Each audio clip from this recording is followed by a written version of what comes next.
Welcome to the Story Geeks podcast. I'm Daryl. I'm Michael. And I am Jay, and today we are going to hash it out over the Justice League.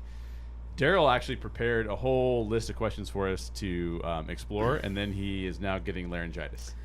Well, I don't know if that's true, but I think it's just a cold, but I have very little voice. Yes, very little voice. So Yes. I'm going to try and walk us through the questions, and we'll go from there. First of all, you guys all know Michael because Michael has been on the podcast. This is your third time on the podcast? Third time. Yeah. Wow, yeah, this is the third time. First non-Star Wars time? Yeah, this is the first non-Star Wars. Non-Star Wars for the first time. Wow. Yeah, see, so we had Michael on our Phantom Menace podcast. So you helped us kick off our Star Wars series. Oh yeah, because we were the very first movie. Yep. Of course, because Phantom Menace, the greatness and in-depth weirdness at times of Phantom Menace. So yeah. I love that conversation about Phantom Menace. That made me think differently about Phantom Menace as a film. So I really enjoyed that conversation.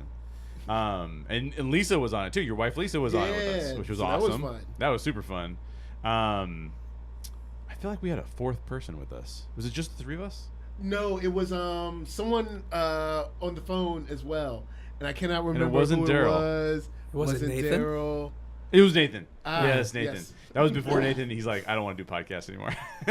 So Nathan's just behind the scenes. He edits all these things. So that's Cool. So if you guys ever hear me talk about Nathan, or if you ever see me talk about Nathan, if you're watching on YouTube, Nathan is my co-founder, and he does all the editing. Cool. But why don't you tell him a little bit about what you're up to? All all right, that good currently you can find me on YouTube, NERDSoul, one word, NERDSoul. I also tweet a whole bunch on Twitter, so you can find me at One Youngster, which is ONEYOUNGSTA. On YouTube, I cover stuff like movies, comic book reviews. I do animation, like I'll be talking about Batman Ninja soon. Talking about Star Wars, just a whole bunch of cool, fun stuff with like the edge of the uniqueness of 70s soul, a little bit of hip hop with it, and just having fun. This week we talked about Hulu Runaways because that was fun. We talked a little bit about Star Trek because we're kind of waiting for that to come back. Talked about Black Lightning because we got a start date. And we talked about we'll be talking about one of my favorite comic book superheroes that kind of popped up this year. So, okay. So yeah. So I was just listening to your show before this, and I would give a big shout out to your Punisher review. So I thought that was awesome. Yeah. Because you explored some of the deeper themes in that. Because the Story Geeks are always talking about deeper themes and everything, and you explored some of that stuff as you were going through it. Not in a real spoilery way, like you were just giving a review. Yeah, I tried to be as spoiler free as possible because I think I put it out on that Monday, which I know a lot of people probably had seen it, but just in case. Yep. Because I know with Netflix, it's sometimes people are like, oh yeah, I watched it on Friday, I'm done. And then there's some people that it's like next weekend, then they actually watch it. So I try to not tell too much. Right. So definitely, like, you can hit up Michael's podcast because he actually takes all the shows and then creates like a podcast out of it. Yeah. And then he also does. Is it daily YouTube? It's daily, right? Yeah, daily. Yeah. I have. Yeah, you might as well say daily now. Yeah. I might skip a day every now and then, but for the most part, Daily-ish. it's daily. Yeah. You're working as hard as Hannibal Taboo over there. Man, Oh, Hannibal man. really puts a lot of work in. He gets crazy. I know. He was great to have on the show. And you referred us to him, so thank you so much for that. Yeah, That was great. because I was like, yeah, he knows Star Wars. So Yeah. Yeah, he was. He was on our Rogue One podcast.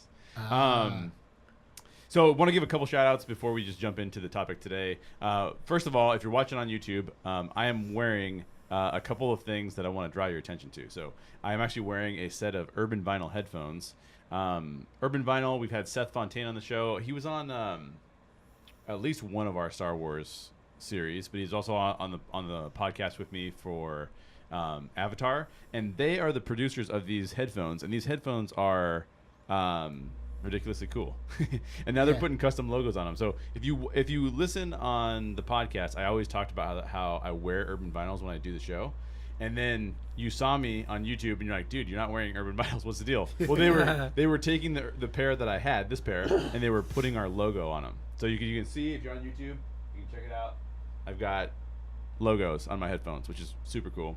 Also want to give a shout out to Network 1901 and specifically Josh Taylor, because Josh Taylor is making these hats.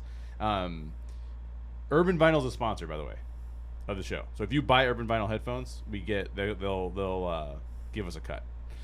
Josh is not a sponsor. He's just a cool guy, and he's a friend of mine, and I like his hats. So I'm wearing the Awesome Mix hat from, it's actually from the Modern Mouse Boutique, which is a Disney boutique. So you guys can go check that out. I'll leave a link down in the show notes. But I definitely want to give those shout-outs out. I also want to give a shout-out to the Storied Cauldron podcast, because Daryl and I have been doing that. So I was on there talking about Indiana Jones. You guys know that I love Indiana Jones. If you're watching on YouTube, there's a giant poster of Indiana Jones behind us. And did a 2-hour episode with those guys all about Indiana Jones. So if you like Indiana Jones, go listen to the Story Cauldron podcast. It's a fun time. And then Daryl was on their show talking about Batman v Superman. Yeah. And how'd that go? It was really fun. Yeah? Yeah. They're fun guys. They are fun guys. Yeah. It's fun to talk about the roots of the stories and stuff like that. And Yep. And they're just cool guys. So. Yeah, and Garrett from their show was just on our show talking about Return of the Jedi. Yeah, and I think we've got plans for the other guys to come on too. So. Yeah. And by the way, our Return of the Jedi, if you haven't listened to it yet, there's also some YouTube videos you can watch on it, has been by far the most controversial that we have ever done. We started talking about Slave Leia, and we just started a firestorm of comments. Yep. Yeah, So. I can imagine. So go check that out. But in the meantime, we all watched Justice League. How many times have you seen Justice League, Michael? Just once. Just once, okay. I haven't got to see it in IMAX yet, but I will be back. Probably like Christmas weekend or something like that. So, Yeah, why not, right? yeah, it'll be easy to see that, and then Star Wars again, and all that good stuff. Exactly. So, yeah. I'm going to see Star Wars like 5 times before the year's up. I got to be honest. In that 2-week span. In that 2-week span, Yeah. I'm just going to see it, yeah. By the way, I listened to some podcasts where some guys actually do that, so that exists. So I might as well join in. There's a podcast for everything now. So That's right. That is right. Wow. One last shout out before I jump into this, because Jason Russ has been videoing all of our podcasts for us, and he's in his last week.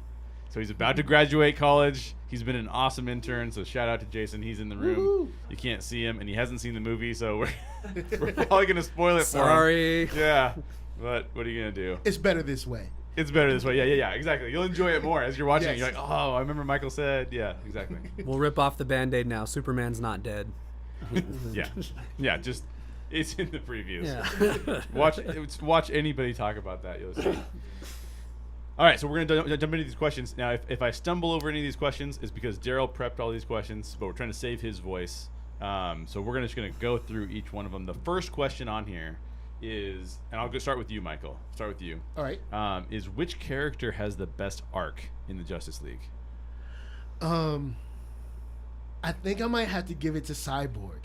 Ooh. I think Cyborg has the best arc because, of course, Batman and Wonder Woman, we kind of know them already because of the Wonder Woman film and BVS. So we kind of already know them.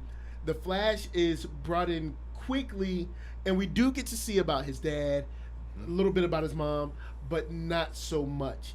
Aquaman, there are statements about kind of like his role in Atlantis, but we really drive home kind of, I guess, Cyborg's attitude, how he feels, what he wants to do with his life, if anything, how he kind of feels about his dad, how his dad feels about him. And then we also get kind of like, I guess, an update in the middle of the movie, right when he's, I guess, saving his dad, or they're on the hostage saving mission, I guess. And then of course at the end of the movie you can see he's kind of like, he's comfortable, I guess, with his role, because he even changes I guess his suits out, his outfit, or his suit, I guess you could say. Yeah, So it looks he's a little more comfortable, faithful to the comics at the end. so he kind of like starts to I guess metamorph into like something new. Yeah. So I think he kind of like goes through like, I don't want to be bothered, I don't want to be around anybody, leave me alone, to, okay, I guess I have to help, and all right, I'm here, and then all right, now I'm happy where I'm at, and I'm around people that understand me, and I can understand them. So I want to say him. He has the best one. Yeah, I like that. What do you think, Daryl? I think that man, sorry. I think that would have been my original answer as well, but after thinking about it a little bit, I'm gonna go a very controversial route. Uh-oh. Well, this is Hash It Out. We're doing Hash yeah. It Out, so. I'm gonna say Superman. Oh, interesting. And I know that's controversial because a lot of people have problems with the way that he was brought back. Now, granted, I'm not including that little found footage scene in the beginning of the movie. The very beginning of the movie, yeah, sure. I'll leave that out. Okay. So, but from when he is resurrected through to the end of the movie, I feel like, especially seeing it a second time and getting a little bit more of the nuance of the performance, but I do actually I feel like it makes sense for him to begin. I mean, well, he died in BVS, so it makes sense for him to begin dead, but Yeah. I feel like the progression from that point on, from being like, not evil, but just like not quite right, and then seeing Lois and getting snapped back into place, and then, so I'm wandering with my words, but especially I'm going to say Superman. Especially what he said to Bruce. At which point? When he said, "You won't let me live, Yeah. you won't let me die." Yes. like, what do you want from me? I like that. That was a very powerful moment because I was like, he might kill him. Yeah. And it may also just be that I cared the most about his arc because we've had him the most, right? Like, we had Man of Steel. Yeah. I mean, I guess we've had Wonder Woman for about a similar amount of time, but like for me, when it got to the point where Martha was driving up on the farm and she saw him resurrected for the first time and they're reunited, I'm just like, that makes me happy. Yeah. You know, I'm like, I feel that. So it's interesting because I think I'm going to go Cyborg if you look at it from a Justice League standpoint. Okay. Because if you look at the Justice League just as a standalone film, a lot of the characters actually don't have a lot of development at all. Yeah. Not in this film, right? But Cyborg is the most notable of them all. Like, he comes out and he's like, I hate this. I didn't want to be this. I don't even know if I'm human anymore. I can't even make some of my own decisions. But by the end of it, he's going, I think I can use this for good. I think I'm now a superhero. Like, and it's not a drastic development, but it definitely, he goes there like you talked about. If I'm answering, because the first thought I had in my head was Superman also. But I was thinking about it from a trilogy standpoint. From Man of Steel, Batman versus Superman, Batman v Superman, and then this movie. And I think that if you think about it in the context of the three movies, he does have some character development. It is almost like there's three different characters in Superman. We've got what we see in Man of Steel, we've got what we see in Batman v Superman, and then we've got what we see here in Justice League. So it's kind of three different characters, but at the same time, you could make an argument that that's just part of his development that's happening as well. Yeah, and I like that because a lot of people, I love Man of Steel, and a lot of people I are do like, too, by the way. A lot of people are like, oh, well, Superman isn't Superman. And I was like, well, it's not called Superman. It's called Man of Steel. Imagine, all right, so let's say being a superhero is your job. All right, so he was Superman. Well, not really Superman. He learned how to fly and stuff maybe like one day before Zod showed up. Yeah. So, okay, imagine you get hired. And let's say you're an assistant at a job. You're executive assistant. You get hired, you get to the job, and like your first day at the job, the copier breaks, you spill coffee on your boss, the air conditioner blows, all the files set on fire for some reason. Like everything, threat in the office. Bomb threat in the office. You know, there's water damage. Like everything goes on, and you're just like, and then remember, because of the way he was raised by his father, which makes sense. If we put this in real context, somebody found out that you had superpowers, you would be under a microscope at some black site, you know, them trying to like replicate your blood or something for the rest of your life. So he was trying to protect him. But now you're someone who's never taken like a karate class or anything, trying to fight these Kryptonians that were bred to be nothing but, you know, military, I guess, generals or whatever. Right. So they have super fighting skills. You have like, I don't know. I mean, I can punch. I'm kind of strong. I can fly, you know, but I've never really fought corn. anyone. Yeah. I can grow corn, you know. So it's like, so you do get this guy who's just trying to like catch all these spinning plates to someone who's like, well, I've kind of fell into this hero role. And I mean, I'd want to do good, right? But now there's some people that hate me, and like, maybe they don't deserve me, but I shouldn't just be this strong and not do nothing, Right. because I mean he could always go to the Fortress of Solitude and just live there for the rest of his life. Yeah. And then in this one, we get to see kind of our classic Superman at the end, Exactly. where he's like, yes, I'm here to save me. And it was nice to see that. I will admit it was nice to see that. For Bruce's sake, he probably should have brought out Lois at the beginning. Yeah. Why wait on that? I know. Why wait on that? But for good TV or good movie sake, we Yeah. got to see it open the way it did, where it's like, he was so overpowering. And, I think it's good. It's good to see that. So over those movies, you do get to see where he's kind of like, I don't know what I'm doing. To, I guess I'll be a hero. That's what I'm here to do, I guess. My dad would want me to. Yeah. And now he's like, okay, this is who I am. Yeah. So, Yeah. So let me ask this question, because it's not on Daryl's questions. I don't think I've just kind of skimmed them, but and I actually posted a video in our Facebook group, so you can go watch this video. This guy breaks down what Zack Snyder was attempting to do with superheroes. And he talks about the Watchmen and how that leads into what Warner Brothers was trying to accomplish, why they brought in Christopher Nolan to produce these films. And a lot of it has to do with a deconstruction and analysis of superheroes from a different standpoint. Not just your traditional, like, hey, Superman shows up and he saves the day and this is a deal, but really making them more human, making them figuring out, like, how would they look, feel, act in today's world. So my question is just really quick is, do you like that? Do you want to see what you see in the traditional old comics, or do you want to see people have a different take that makes its way into the movies? I like a different take with the core of the character. Like if we can keep the core of like who Wonder Woman is, but she still struggles with what goes on today. Sure.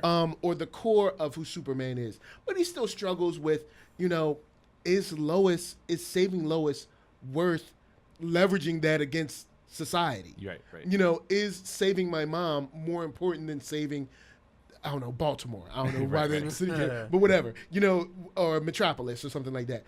So as long as we can keep the core of the character, like, yes, truth, justice in the American way, but of course it's not the 40s, 50s anymore. Yeah. Right. So it's different. And kind of like they've evolved Captain America, America, depending on where you sit, isn't as clean as America used to present itself as. Right. So maybe Superman feels different. Maybe Superman is like, yes, I'm truth, justice, in American way, but I don't feel America is in line with what I feel anymore. And maybe playing off of that. So I think, for the most part, I think we've kept the core of who these people are. Sure. We've, of course, strayed into some different stuff because, Christopher Nolan gave us Batman Begins, and that put us down like it has to be dark and gritty. Right. But I think we've, for the most part, kept the core of like, I can recognize Superman to a certain degree. I can recognize Wonder Woman probably the most. But yeah, those kind of like the core of who this person is. As long as I can recognize that, I know it's an adaptation. Right. This is adapted for TV or adapted for film, or What about you? Yeah. It's hard, especially with DC characters, because I feel like DC characters are less relatable to the real world. They're very big and iconic. And I don't want to get into DC versus Marvel, but I feel like Marvel has more relatable characters, which makes for... They don't have this problem as much. It's easier for them to tell stories. Yeah, Spider-Man is super relatable. And if you look even at a lot of the Marvel costumes and stuff like that, like there are some that are a little bit outlandish, but most of them are very tactical and have a purpose behind them. And then you've got DC where a guy dresses up like a bat. Yeah. And a guy wears like blue and red tights. And they have to maintain the iconicness of that. Right. But also tell a story that you feel like you're watching people and not just watching these caricatures, Right. I feel like evolving them for the screen is kind of something you have to do to make a good movie. Yeah. I think, like if you look at, like let's say Joel Schumacher's Batman movies. Yeah. I don't well, feel, let's not look at those. Well, that's what I'm saying. Like, I don't feel like he endeavor to do this at all. He basically just put a comic book on screen. Right. And it's hokey. I mean, they're fun for certain reasons, but it's not something you can respect and get behind. Exactly. So, while I love the classic stuff that we get in the comics have this context that you can just accept that. Right. You can draw somebody that's wearing tights, and that's fine. Right. It's no big deal. It's a comic book. It's awesome. You're good. Yeah. But when you put a real person in tights, Yeah, then you have to exactly. tell that story and explain what's going on. They gotta start using so. steroids, and they gotta do all kinds of stuff just to Yeah. look good. Yeah, I like what you guys are saying, and I'm in total agreement. I loved what Nolan did with the Batman trilogy. Like, that was just phenomenal. I think I really was enjoying where Snyder was going. He did have some storytelling problems. We've talked a lot about this. We did a whole episode on making Batman v Superman better. Man of Steel for me was a 10 out of 10, 60% of the way through the film. Like, through his fight with the female Yeah. Kryptonian, I can't remember her Feora. name. Yeah, Oh, okay. through his fight with her, phenomenal film. I loved it. This is amazing.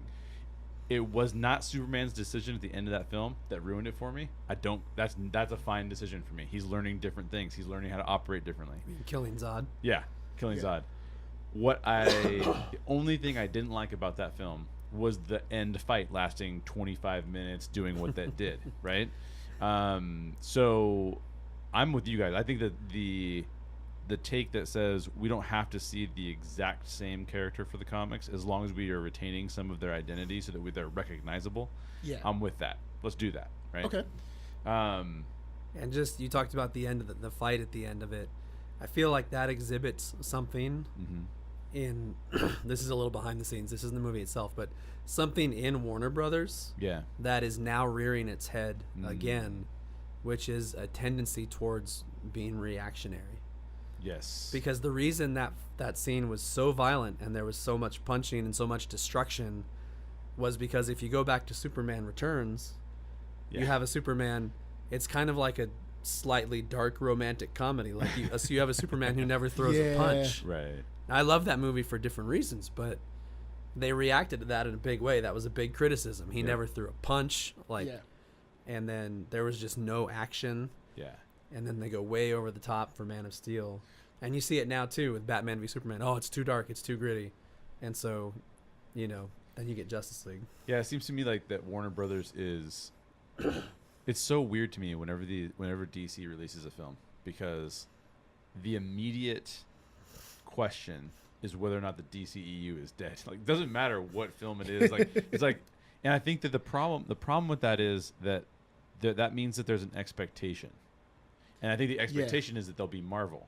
And it's like, dude, you can't go there, especially if you're going to do different takes on superheroes. And you don't want to be Marvel No. We don't want you to be Marvel. Well, I don't want them to be Marvel. I think it's because with the internet kind of like fandom that's very good, but it can be toxic at times. Absolutely. And I think a lot of internet fandom is, we want something new, and you give them something new. We want something old. Yeah, exactly. That's not what we wanted. Yeah, and it's like, we want something different from Marvel. And you give them something different, and it's like, we don't like that. Yep. And it's like, well, how else would you make this? Like, and speaking of another Zack Snyder film, even though Zack Snyder for me isn't a amazing filmmaker, but a movie that I thought was pretty cool was Watchmen. Yeah. There's tons of Great people movie. that are like, Watchmen is horrible and this, that, and the third.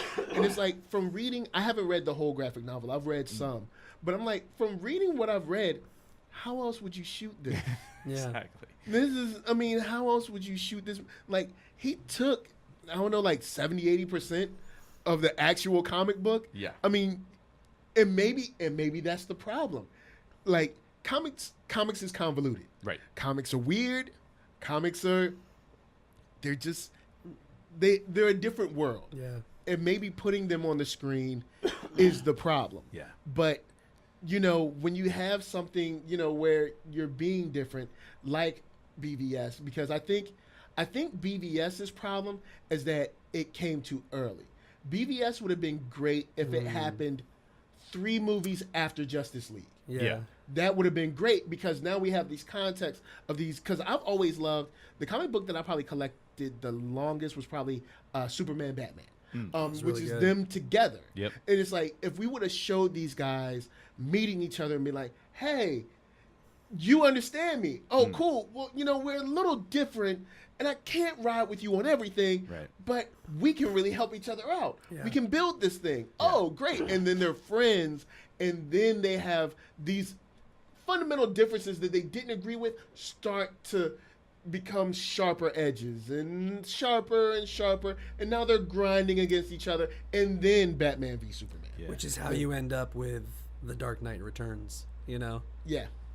Yeah, it's I could just see this scene right now. They're just Batman and Superman are sitting in a bar as Bruce Wayne and Clark Kent. It's like, hey, what's your mom's name? Holy your mom's crap. Yeah, we should work together, bro. Oh, man. Why did you say that Happy name? fun. Yeah. Why did you? Why Martha? And the, Um, and the Martha Lois scene, is sitting in the corner. Oh, it's his mother's name. yeah. the Martha scene isn't as bad as people make it No, out to it's be. No, not. it's not. The biggest problem with me and the end of that movie was Lois. Why are you? How does a newspaper have a helicopter on call, and then just Lois?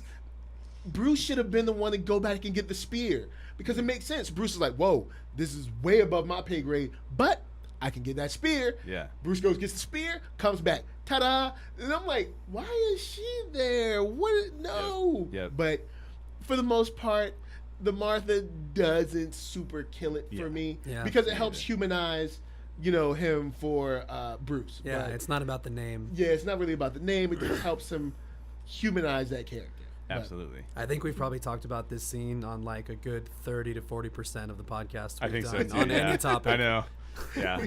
we basically agree with you. Yeah. So you've only seen it once. So this question is just for us. But this question was asked on Facebook. Yeah, so we can Do you remember address who asked it? We give a shout out. Was it Caitlin? I want to say Ashley, Oh, Ashley Pauls. I think. Yeah. So Ashley Pauls, thanks for asking this question. If you did, So hopefully you did. Assuming you've seen this movie more than once, which Daryl and I have, how did your opinion of it change after the second viewing? Well, for me, it actually went way up, which I was surprised. And I mean, I didn't hate it the first time. I was probably a little bit closer to you. Like, I came out of it frustrated about a lot of stuff, but also just overjoyed that I just watched a Justice League movie, you know? Like something I'd wanted since I was a kid, And sure, it's flawed in a lot of ways by a lot of modern standards, but hold it up against what Joel Schumacher did and what Tim Burton did. Yeah. And what Sam Raimi did, it's way better than that too. I'm just like, it's not a bad movie. It's like a really fun, really good movie. But Right. I had problems with it the second time through. Some of those problems were alleviated, I think, mostly in performances and being able to pay a little bit more attention to performances in a closer way. So like, I felt way better about how they handled Superman after paying closer attention to Henry Cavill's performance and getting over the whole wiped off mustache thing. And which seems like a dumb problem to have. I know. Yeah. It's like All I can say is I hope Mission Impossible 6 is really good. man, if Just it's make not, it worth you're gonna have a whole bunch of people like, I know. really? Like if he's in the movie for 10 minutes, Yeah. people are gonna be like, really? I know. Yeah. It's like you couldn't just use a fake mustache instead. Yeah. Come on, man. And then also, I remember the first time I saw it, I thought, wow, they've sort of gone backwards for Wonder Woman here a little bit. And then seeing it the second time, I'm like, actually, I don't quite feel that way. I don't think they went forwards, Yeah. but I don't think they did anything to damage what Patty Jenkins had set up. Yeah. So, and then other little things here and there. And maybe it was even just like, well, now I've seen it. Now all of my, how is it going to be? Like all that trepidation is gone. So I know I'm just going to watch it again and enjoy it. And I did. I like your internal voice about how is it going to be. Yeah. It's an opera singer-esque type of voice. With a cold. Well, yeah, by the way, if you're watching on YouTube or if you're listening, definitely do not play the if Daryl's voice cracks, we take a drink game, because you will be wasted by the end of the show. Oh man. Poor Daryl. You should have heard me try to sing. Oh no, was bad. that's It was bad. real Yeah. bad. Well, at least you're like powering through it today. That's cool. For me, I felt the same way after the second viewing.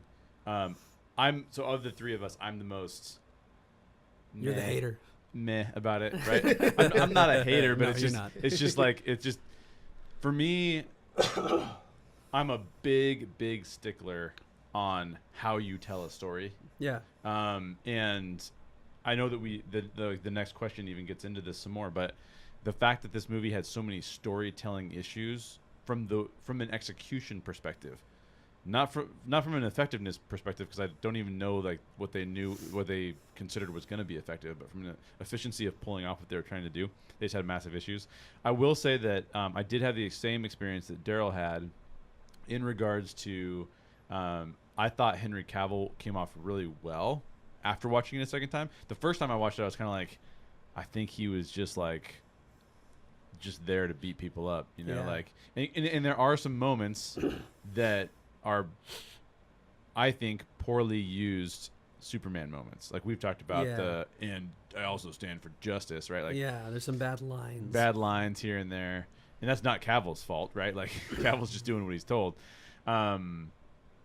But I did think he improved on some areas, so I really like that.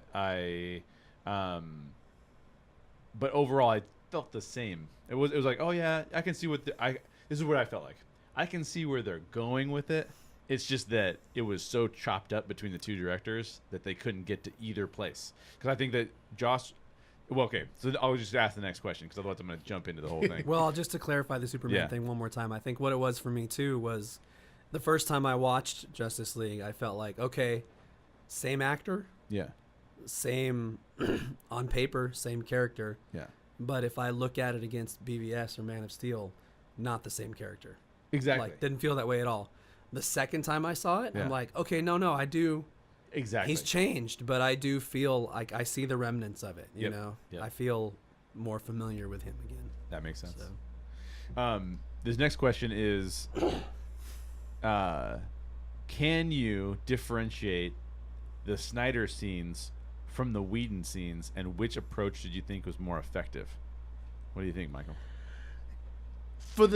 I guess to a certain degree, yes, because of course the tone was already set by the time Joss Whedon had came on. So what struck me, or I guess stood out to me more, were probably dialogue stuff that seemed very Whedon-esque, because I've watched a ton of Whedon stuff. So like there were certain dialogue things where I was like, oh yeah, that's probably Whedon probably rewrote that, or Whedon probably. But what this movie proved to me mostly is not what stood out to me, is what I've been saying about Zack Snyder for a long time. Zack Snyder should be in a team. Zack Snyder needs somebody to do the story while he does the action. Yeah. Like I've been saying that about Zack Snyder since like 300. Yeah. And this movie proved to me like, yeah, Zack Snyder needs to be in a team. Like he needs to do like, okay, cool, I can do the action stuff because I can make action look cool. Like the Amazons looked amazing. Yeah. Everything they went through, I was just like, wow. And they doubled down because they knew, like look, if we're gonna say DC is reactionary, one thing, this would have had way more Amazons. but they made sure to like, kind of like put them and feature them in a way where it was cool. But I think most of the stuff when it comes to Joss Whedon was probably that I really noticed was the moments when they were all together, just being people. Yeah. Because that's something that Zack doesn't really do. Right. And I think this just goes to something that I've been saying for a long time. Zack, kind of like you have the Russo brothers, or you have the Coen brothers. You have, it's probably a situation where you need something where it's like, Zack Snyder and so and so. Yeah. And then so and so can do the story, and they can direct the actors. Kind of like we were talking about with Phantom Menace. Like, what if George Lucas did all of the effects and did all the visualization while Steven Spielberg Yep. directed the actors. Yeah.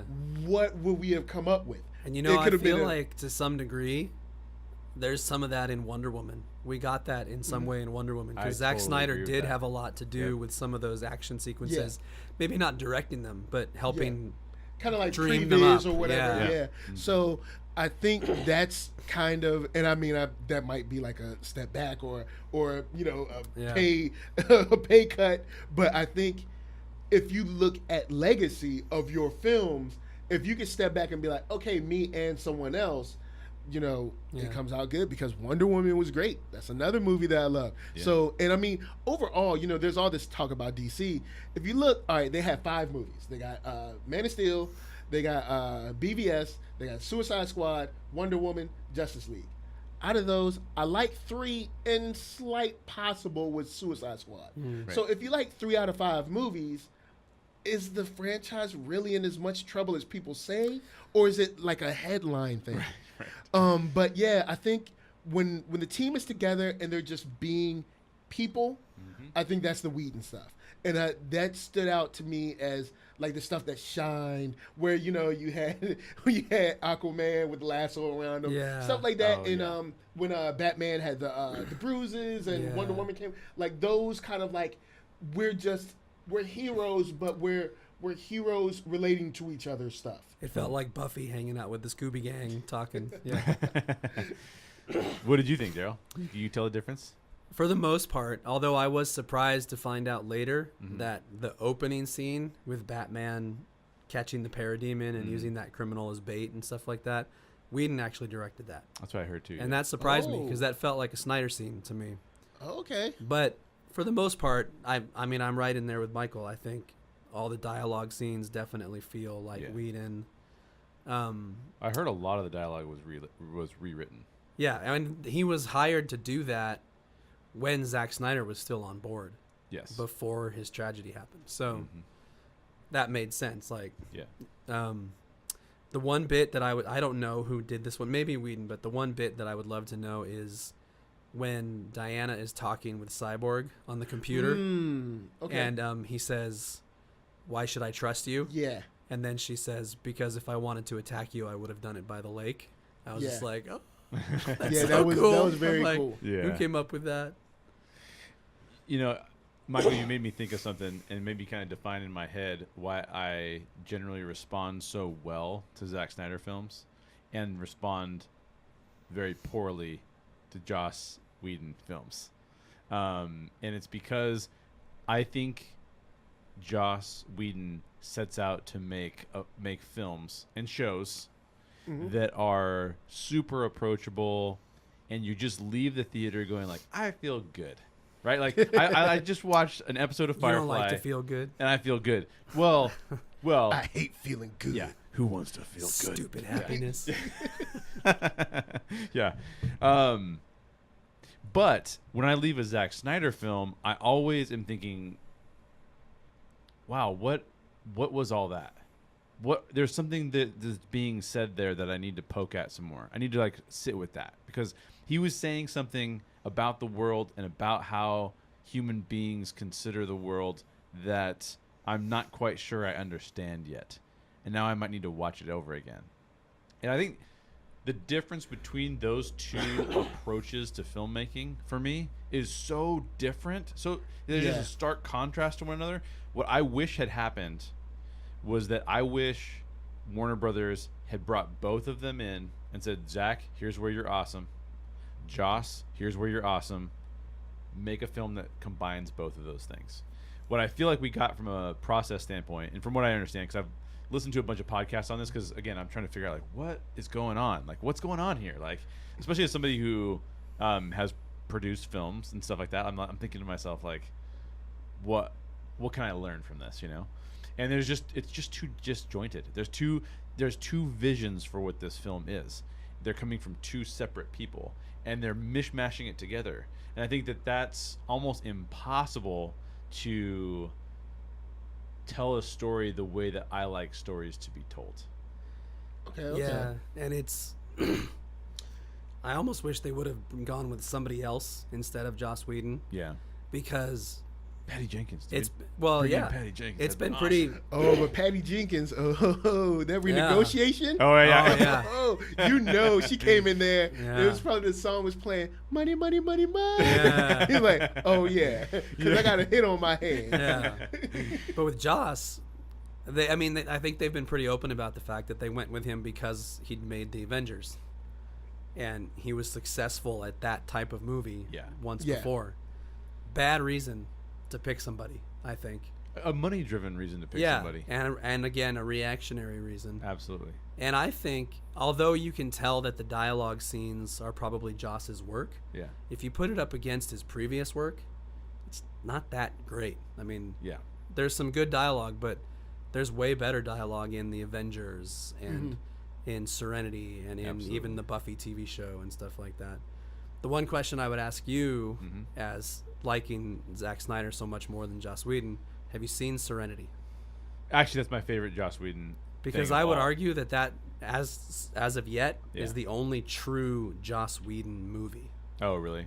Because Marvel, They when have he made their the own- they have Avengers, their own he has deal. to fit the template. That's true. Yeah. So Yeah, and that is, of all the things I've seen of, because I remember I was told that Firefly was amazing, right? I'm about to lose geek cred right now. I was told Firefly was amazing, and I watched the first episode, and I was like, where's amazing? Because this is just like a cheesy, like, space cowboy show. well, the only reason you're losing geek cred is for only watching one episode. No, I didn't. I finished it. Oh, okay. Yeah, no, I finished it, and I understood afterwards. I Okay. understood that, like, once you got to understand those characters, right? Yeah. It was It's all about the characters. It's the characters. Yeah. It's, you want to come and hang out with these guys. That's again. exactly Yeah. right. You want to And- hang out with them. That's a perfect way of describing it. Yeah. And that's where Joss Whedon shines. Yeah. And that's why, like, when I was watching the movie, I knew, because, I mean, I'm sure everybody's thinking, all right, 2 directors did this. And I'm watching it, I'm like, you know what? This came out way better than I expected it to be. Yeah. It could've Like, I been so thought much this was worse, good. yeah. I thought the way movie was worse. going to be. I thought the movie was going to be like Zack Snyder scene, Josh scene, Josh scene, Zack Snyder scene, Zack Snyder. They And just I was like, you label know them. what? This is okay. Yeah. It's now it moves fast. Yeah. Because I noticed, and I haven't seen it a second time, but I noticed, like, they're like, this is going on, cool. This is going on, Yeah. all right. This is good. So it's like they definitely move it at a pace where it's like, we hope you know at least a little something about Yeah. DC. Because Yeah. if you don't, you're on your own. But I enjoyed it, and my wife, who isn't super, DC, Right. aficionado, she liked it too. She Yeah, really, so did mine. especially that scene with the I wonder who did this, and it was probably Joss Whedon. I mean, probably Zack Snyder. The one with the machine gun and Wonder Woman. That was that was Zack Snyder. Cool. Definitely. That was Zack Snyder. Yeah, cool. yeah. I heard that. I heard that was Zack Snyder. Yeah, Now I will say, to answer the question directly, I can't tell the difference. I can't always tell the difference. Yeah. There are 2 moments in this film that I think are just phenomenal moments. I think they're both Snyder moments, though I'm not sure about that. Those 2 moments are when Superman looks out of the corner of his eye to see Flash. Oh, and then man. that's an amazing scene. That's because, Flash, his face, because, of course, by that time, we're assuming, of course, right now, we're assuming he hasn't seen, like, Reverse Flash or Professor Zoom. Or Right. nothing. Yeah. Right. So that's probably his first time being like, hold up. Yeah. You What's can going see on? me? Yeah. Exactly.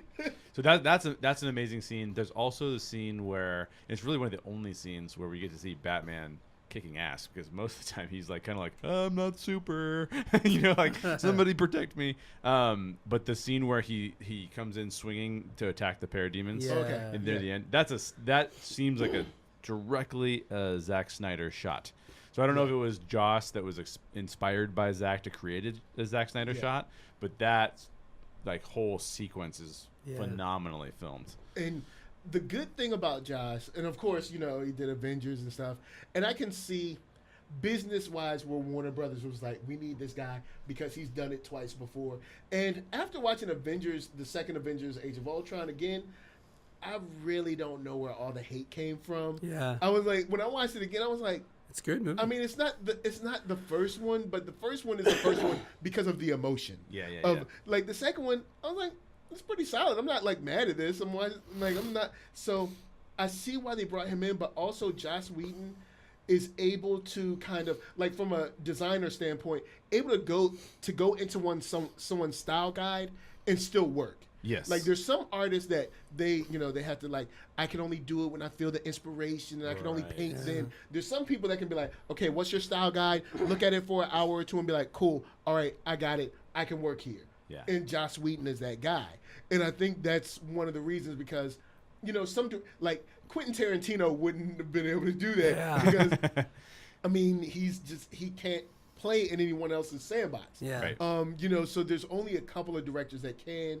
And of course, the cachet that Joss Whedon's name holds, it's business-wise, I understand. Right. Yeah, there could have been some other cool directors that could, but I think business-wise, Joss Whedon, it makes sense. And also, regardless, I hate to say this because DC is in the doghouse. I feel whoever they picked, people would have hated it. People would have hated it. Oh, they'd yeah. be like, I can't believe they chose that director. Yeah. No matter who they chose. They actually picked one of the safest people they could possibly pick. If you think about it from that context. Yeah, like they had chose, they could have chose, and this would have been weird now that I think about it. They could have chose Scorsese, and people would be like, "Oh, that's a horrible director." Like, Yeah. Even though I kind of want to see it, even though Scorsese, that movie would have been like 3.5 hours. Oh my gosh. You know who I think would have been good was It all happened in New York. I think Favreau would have done a good job with it. Ooh, John okay. Favreau. Could be. I feel like if you are a director and you're told this director has been working on the story, it's this. By the way, we don't like this. Please rewrite all the dialogue you can and then do all the reshoots. Oh yeah, and the movie is due. And the movie, yeah, and we're not changing the due date. I mean, to tell a director that, first of all, to have the confidence that you can fix it, or to have the confidence that like it doesn't really matter what I do because I'm amazing anyways, and I'm gonna still make my money in the next thing. That's ridiculous. There's only a certain amount of people that can actually do that. Yeah, because from a business standpoint, there's probably a lot of directors that they probably reached out to and they were like, Forget so it. you're not pushing the movie back? Yeah. Nah, Yeah. Exactly. no way. Like, or Exactly. how much do you want to reshoot? And we're not moving it? Yeah. Nah, Yeah. Yeah. no. Oh, So- 100%. And Josh was probably like, I can do this. I can do this. They probably paid him a lot. Yeah. And he Yeah. probably lost a lot of sleep. But they got it done in a movie where I'm like, wow, a big step up from what you've been doing. You can tell this is the turning point movie, but I think it's a turning point in a good direction. Yeah. So we got Wonder Woman. Now we got kind of like the connective universe because Wonder Woman was in the World War One, which is I don't know, like the 30s or something. Yeah. I can't math. Anyway, The teens. the teens, yeah. So now turning that around, I think they're going to be okay. I think they'll be all right from now on, especially with Aquaman, the way that went down. I think from what we've seen from Jason Momoa, I think we'll have a pretty cool movie. So Yeah, I agree. I'm happy where they are now. Yeah. The bro from underwater. But I think it'll be a situation where the bro has to kind of dignify a little bit. Yeah. Exactly. So, and that'll be another character moment where we'll have to learn where it's like, oh, well, I'm just a strong guy from Atlantis. Yeah. I don't have to do anything because Yeah. I'm not a king. Exactly. Like, oh, I have to be a king now. Yep. How do I be a king amongst us that have read the comics or at least know a little, amongst some family drama. Yeah. Totally. Step 1, stop drinking a fifth of Jack Daniels every day. Yeah. It's not going to help you become a king. All right, so let's ask this next question. Does Justice League serve as a worthy story follow-up to Man of Steel and Batman v Superman? I'm just going to go to Michael first on all these because Yeah, Daryl do it. actually asked these questions. So Yes, I do. Especially with the kind of roller coaster of opinion. I think we're dealing with a movie that Man of Steel, in my opinion, was very high. BVS, which definitely for me did not hit the mark. yeah. It super didn't. This one, I'm amped and pumped up to go see it again. I was not pumped up to see BVS again ever. I didn't even want to see the Ultimate Edition, but I was just like, you know what? You say it's better. Let's see. And when I watched it, I was just like, I'm still not happy with any of the third act. But this movie, on the other hand, I'm pumped to see it again. And I want to see the extended edition. Yeah. So that's a big swing for me. It's a great follow-up. Like, I think from now, what we do is we get a better story for Suicide Squad, because I like the Suicide Squad. I don't like the movie they were in. Right. Get them a better story. Wonder Woman. Yeah. Double down on that. Double down on that. Because she's winning. Look, that's a hot hand. Yeah. Double down on her. Yep. Give Justice League some breathing room, and then bring them back for the next time that, Injustice League happens, or Darkseid comes, or whatever. Right. But I think this is a nice turning point and a good follow up to something that I was not happy about. Okay, that makes sense. What about you? I think it's a good follow up to the conflict between Bruce and Clark. Okay. I think it drops a lot of balls that were put out there by Batman v Superman. Yeah. Like the nightmare scene and Flash coming back in time. And I know there's the post credits tag with Lex Luthor and stuff, but even stuff that they set up there. Yeah. So I feel like there's a lot of cool stuff for me that was in BVS that doesn't get paid off at all. Yeah. And I get the sense some of those things won't get paid off now because of how this movie ended up getting made. Yeah. But I'm very happy with where Bruce and Clark end up at the end of this movie. And even the scene at sorry Jason, I'm spoiling stuff left and right for you, but even the scene at the Kent farm at the end of the movie when they're talking to each other, it's just like, all right, that's Bruce and Clark. Yeah, like we've had Batman v Superman, but this is Bruce and Clark. Like they're buddies. Like this is what I wanted, you know? Yeah. So their relationship, yes, I feel like it was a good follow up. Okay. Some of the other stuff, not quite as much, but sure. Yeah. For me, it's interesting because we both liked Man of Steel. And then we both feel very differently. I love Man of Steel. Yeah. And we both feel very differently about BVS. Oh, okay. And trust me, and I've talked about this ad nauseum on the podcast, so just listen to another podcast. I understand it has lots of issues. And the issues are the issues that it does have are very, very bad issues, which is why it takes it down. Like the Man of Steel issues are sort of like that doesn't really make sense issue, but it's not like a bad issue. It's not like it's like that ruins the film for me. So I understand why people like you don't like BVS. But I think this for me is not a worthy successor because it pulled me completely out of the universe to tell some other story that I didn't get a conclusion to, that I was like looking for. So for me, I was like, no, it's not a worthy successor, because a worthy successor. Now, granted, I have since, because I'm a geek, gone on to all of the websites about like what Zack Snyder's film would have looked like if he had made his film. It sounds phenomenal to me. Yeah. It covers so much ground about what you're talking about, where he kind of like they left it hanging. Man, I want to see that Zack Snyder film. That Zack Snyder film sounds awesome. Whatever that Justice League film looks like, it doesn't sound like your traditional Justice League scenarios. Not necessarily. It doesn't sound like an animated series of the Justice League that we may have all watched, right? It doesn't sound like that at all. It sounds like a different kind of movie. And even Henry Cavill in an interview said, what Zack Snyder was trying to do, it was very niche. He was trying to reach a niche of people like that like this kind of stuff. And I think that I was in that group. And I liked what he was doing. So for me, this isn't a worthy successor. It may be an okay film, but it just doesn't fit in the universe that we I mean, it sort of fits, but that's what makes me so frustrated. It's like it sort of fits, you know? Right, now, quick question. Yeah. You guys did the whole like fixing the BVS. Yeah.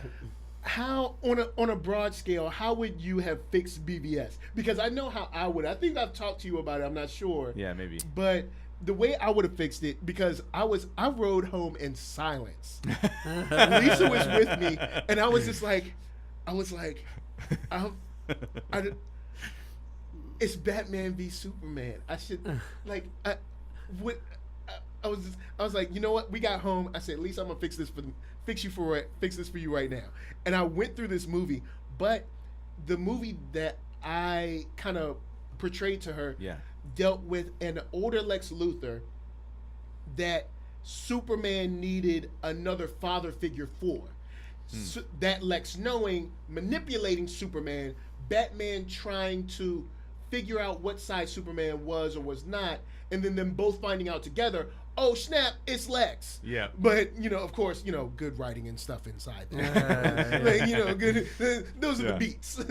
But, because he had the father figure, and then he had his real father in the ship, and now he's once again looking for a father figure. Yeah. But that actually gave us a story thread to follow.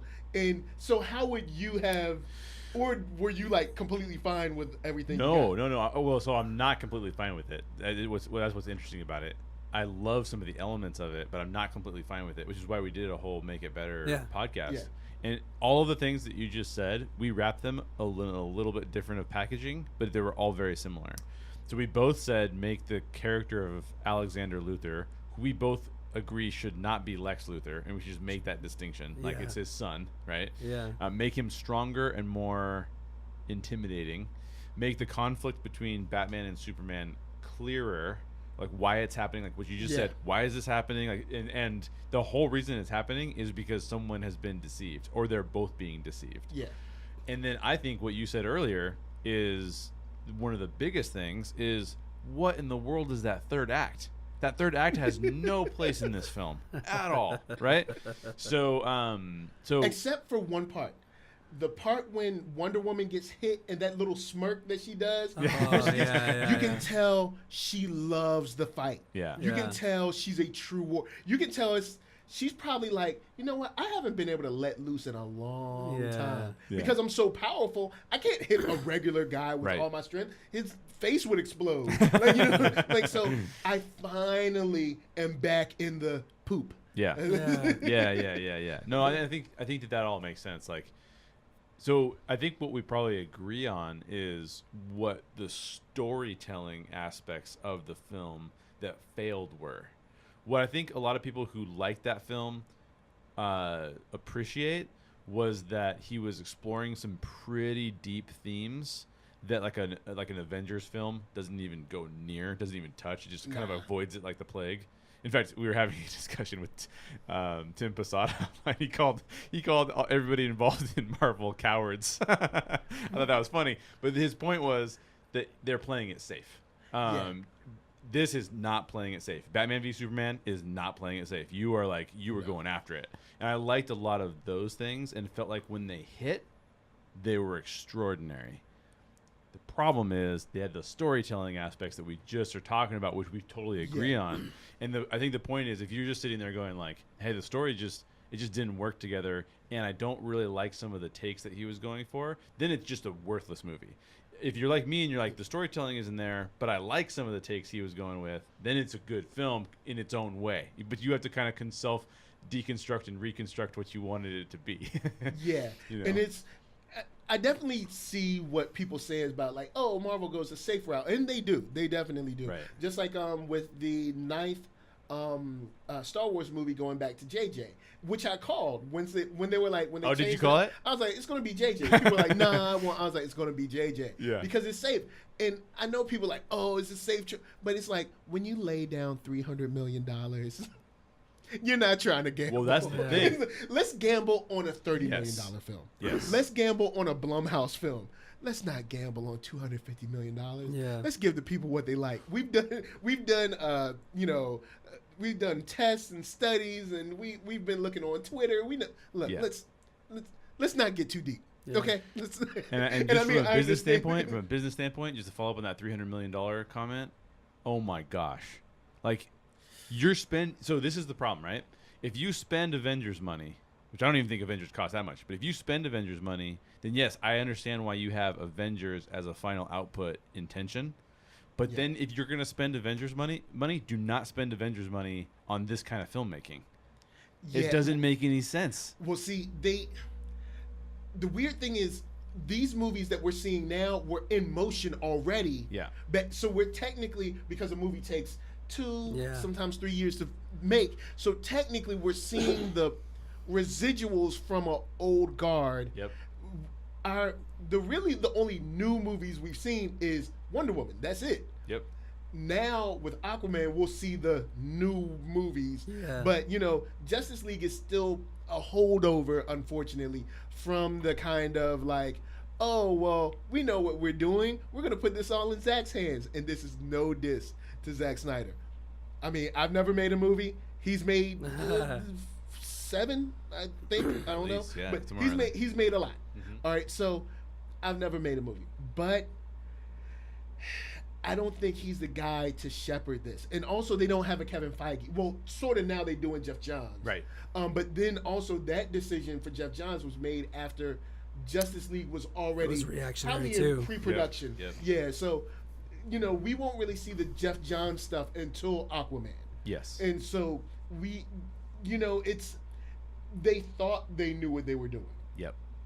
And Warner Brothers is weird because it's not like Marvel doesn't have a parent company, Yeah. but Disney doesn't seem to have the same effect on Marvel the way Warner Brothers does on DC, which is weird because Warner Brothers makes good movies. Right. They make Oscar-winning films all the time, so it just seems when they get to DC, they just, I don't know, maybe they want to have too much control, or maybe they think they know better than the writers or something. I don't know, but it's not been working for them Yeah. as of late. I think if you're going to make mass market films and you're going to spend $300 million to make mass market films, then make mass market films. Like. Yeah. Yeah. Yeah. Anyways. Just lean into it. And lean into it. Exactly. All right. Next question. Which character, with its current actor, so you can't change the actor, do you want to most see in a solo film from Justice League? Do you want to start first, Daryl, on this one? I don't have an answer yet. Then I'll go first. How about that? I still want to see Ben Affleck in a solo film. Ben Affleck is gone, man. I know he's done. He doesn't want I to know be- he's done. It was rumors at first, then he kind of I know. alluded to it, and He's pissed. He's done. and he's gone Yeah. probably because who knows, some behind the scenes stuff, Yeah. or something that's been written and I don't. Well, can know you about. imagine? So just think of this. Just think of this for a second. Somebody of Ben Affleck's caliber, right? Because I mean, you have lots of high caliber actors in this film, but you don't have any other. I don't believe any of the other actors in this film have also been like Oscar level directors. Yeah. And you're sitting here working with a corporation that's making these decisions, and you're going, "I'm one of the pivotal characters in this film, and this is a disaster." Yeah. Like, if you're watching it from the outside, again, And then not them from a probably movie all standpoint. telling him they know what they're doing. And it's like, Exactly. no, You have no idea what you're You're doing. an executive. You Oh, have yeah. you haven't made a movie. Yep. Like I know what I'm doing. Yeah. And I once, man, my voice. Sorry. Yeah. I once heard an interview. He's just doing his Batman impersonation. Yeah. Yeah. Why do you want to kill me? Swear to me. I once heard an interview with Matt Damon asking about Ben Affleck's career, looking at the difference between Damon's career and Affleck's career Sure. when they started in much the same place. Mm-hmm. And Matt Damon said the difference between him and Ben is Ben wants to improve things. So Matt, his tendency was to attach himself to movies that he felt were being made by people he could trust Yeah. and where he could just lean into it and trust kinda their play his part. vision. Yeah, and do his thing. Whereas Ben went after stuff that he thought he could improve upon. Yeah. But he had to come to realize that early in his career, nobody was going to let him do that. Right. And so he ended up making some movies that people didn't like because he didn't get to do what he wanted. thought he was going to get to do. Yeah. Fast forward to Argo Yeah. and The Town Yeah. and Gone Baby Gone, I think. Yeah. Just great movies. Fantastic. Like really talented director. When he's able to take the reins, Yeah. he can make something great. Yep. So I think it's his personality to improve. Yep. So when you stick him under an umbrella of executives who are just getting their fingers into everything, Oh my gosh. that's gonna bug him. It makes sense to me now. All the stories about him turning down, like, because he was originally going to direct and star in the Yeah. Batman series. Now, like, look, like in hindsight, and this isn't a criticism of Justice League or anybody who likes Justice League. It's a criticism of what's going on behind the scenes to get this Justice is a Warner. League. Yeah. This is a Warner Brothers problem. Exactly. Yeah. And if it were me, I'd be like, yeah, that's not a problem I want either. Especially, I mean, literally, you can go into any studio and be like, hey, give me $1 million, or give me $100 million. I'll give you back $500 million. Yeah. How about that? Yeah. And you're looking with these guys going, yeah, right. You're gonna get involved. You're not gonna let me do what I want to do. You guys have no clue what's going on. And I think Forget if the studio would have trusted Zach more, Yeah, they would still have Ben, because I think so too. I think Zach is what got Ben involved. Right. He loved Zach's vision for Mhm. Batman. I think Zach's vision, even though it was cool, like the way Batman's been portrayed has been very bone cracking, rough and rugged. It's like, wow, never Yeah. seen Batman like this. Yeah. But I think Warner Brothers always wanted the look of Zack Snyder, but not the stories from Yeah. Zack Yeah. Snyder. Exactly. And I think once they got him, and of course, Zack Snyder's probably just playing the game, doing the best he can. But it's weird, and a movie is a collaboration. A movie isn't just one person's word and it goes forward. Right. The writer does something, maybe the actor portrays it a little different, or they come through the door this way or that way. Things might change on set, but it does seem that when it comes to DC, Warner Brothers has this power or this control problem where it's like it has to be, or maybe, and I don't know where it's coming from. Yeah. It's because it's not like they're really. I don't know if it's that they're watching the dailies and then they just don't like them, or if it's just they just feel, hey, it's DC, so we have to control. So it. I read an article and I thought their explanation was really fascinating, and it makes a lot of sense if you think about it in the context. Again, I think a lot of people are surmising things based on what's going on, so they don't know. So I think this is probably hearsay, and I don't even remember the source, so I apologize. I can't remember the source because I've read so many of them. But they talked about how the executive who brought Snyder in to pursue Snyder's vision, because Snyder was endorsed by Christopher Nolan. Oh yeah. Right. So they said, hey, what we did with Batman was amazing. What you talked about earlier, Michael, was market slightly shifts and everyone sees what Marvel is doing. Everyone starts to like Marvel. But that executive went with Zack Snyder and was hands off. Zack Snyder does what Zack Snyder does, comes back with it, says, here it is. That was not a mass market movie. That executive actually was removed. Somebody else was brought in. Oh yeah. And now because they're the all executive messing that with brought it. him in probably ends up getting fired, or gets a pay cut or moves somewhere or whatever. His job's gone. Exactly. Now someone new is in. Exactly. This guy or girl is like, oh no, I never liked any Zack Snyder movies. Yeah. Exactly. And now I'm the VP over this position. Yep. And I'm looking at this movie, and no, this is not what Marvel's doing, because from a business perspective, you're like, hey, let's look at what people are doing that's good and just copy it. And that's not what you're supposed to do. Yeah. You're supposed to look at someone and say, okay, they're doing something that's great. Yep. How do I make this my own? Yep. Yeah. How do I make this unique for our style, for our characters? How do we do that instead of just copying Marvel? Absolutely. Yeah. And you saw that happen with Universal. So I can see that happening. Whoever brought him in and was like, pro Zack Snyder, I love your vision. You came in, you pitched us. You pitched us maybe 2 or 3 times. Me and 2 other people love it. Well, guess what? That person got fired. That person got moved somewhere else. Now you have no one. And who knows how powerful Nolan is, or how hands-on he is. Not so maybe very. he's not. Maybe he's not. Yeah. Maybe he's not around to kind of like give you that buffer. So now it's, we don't like Zach. Yeah. We really want him out, but we can't get him out because he Yeah. signed whatever contract. So at least we can control it. And then we get this kind of weirdish BVS movie where it's like, what is this doing? Yep. And Marvel takes, not to get into the Marvel DC debate, but Marvel takes hits for being templated and not taking risks and stuff like that. But if you look at them versus Warner Brothers went after Christopher Nolan because he made the Dark Knight trilogy. Yeah. They went after Joss Whedon because he made the Avengers. And they keep picking people who have successfully done something that they want to do. Right. But if you go over and look at Marvel said, let's hire the guy that made Elf to direct a superhero movie. And Marvel said, oh, look, these two brothers are directing episodes of Community. Let's hand Captain America to them. That You really know? surprised. Because when they announced the Russo brothers, like, man, Yeah. I don't know. Like I was, and then when I saw the trailer for Winter Soldier, I was just like, wow. Yeah. And I think that's what Marvel has done, because now that we see their newer movies, I think Marvel was like, okay, template. Now we got the cachet. Now we got the money. Now people trust our name.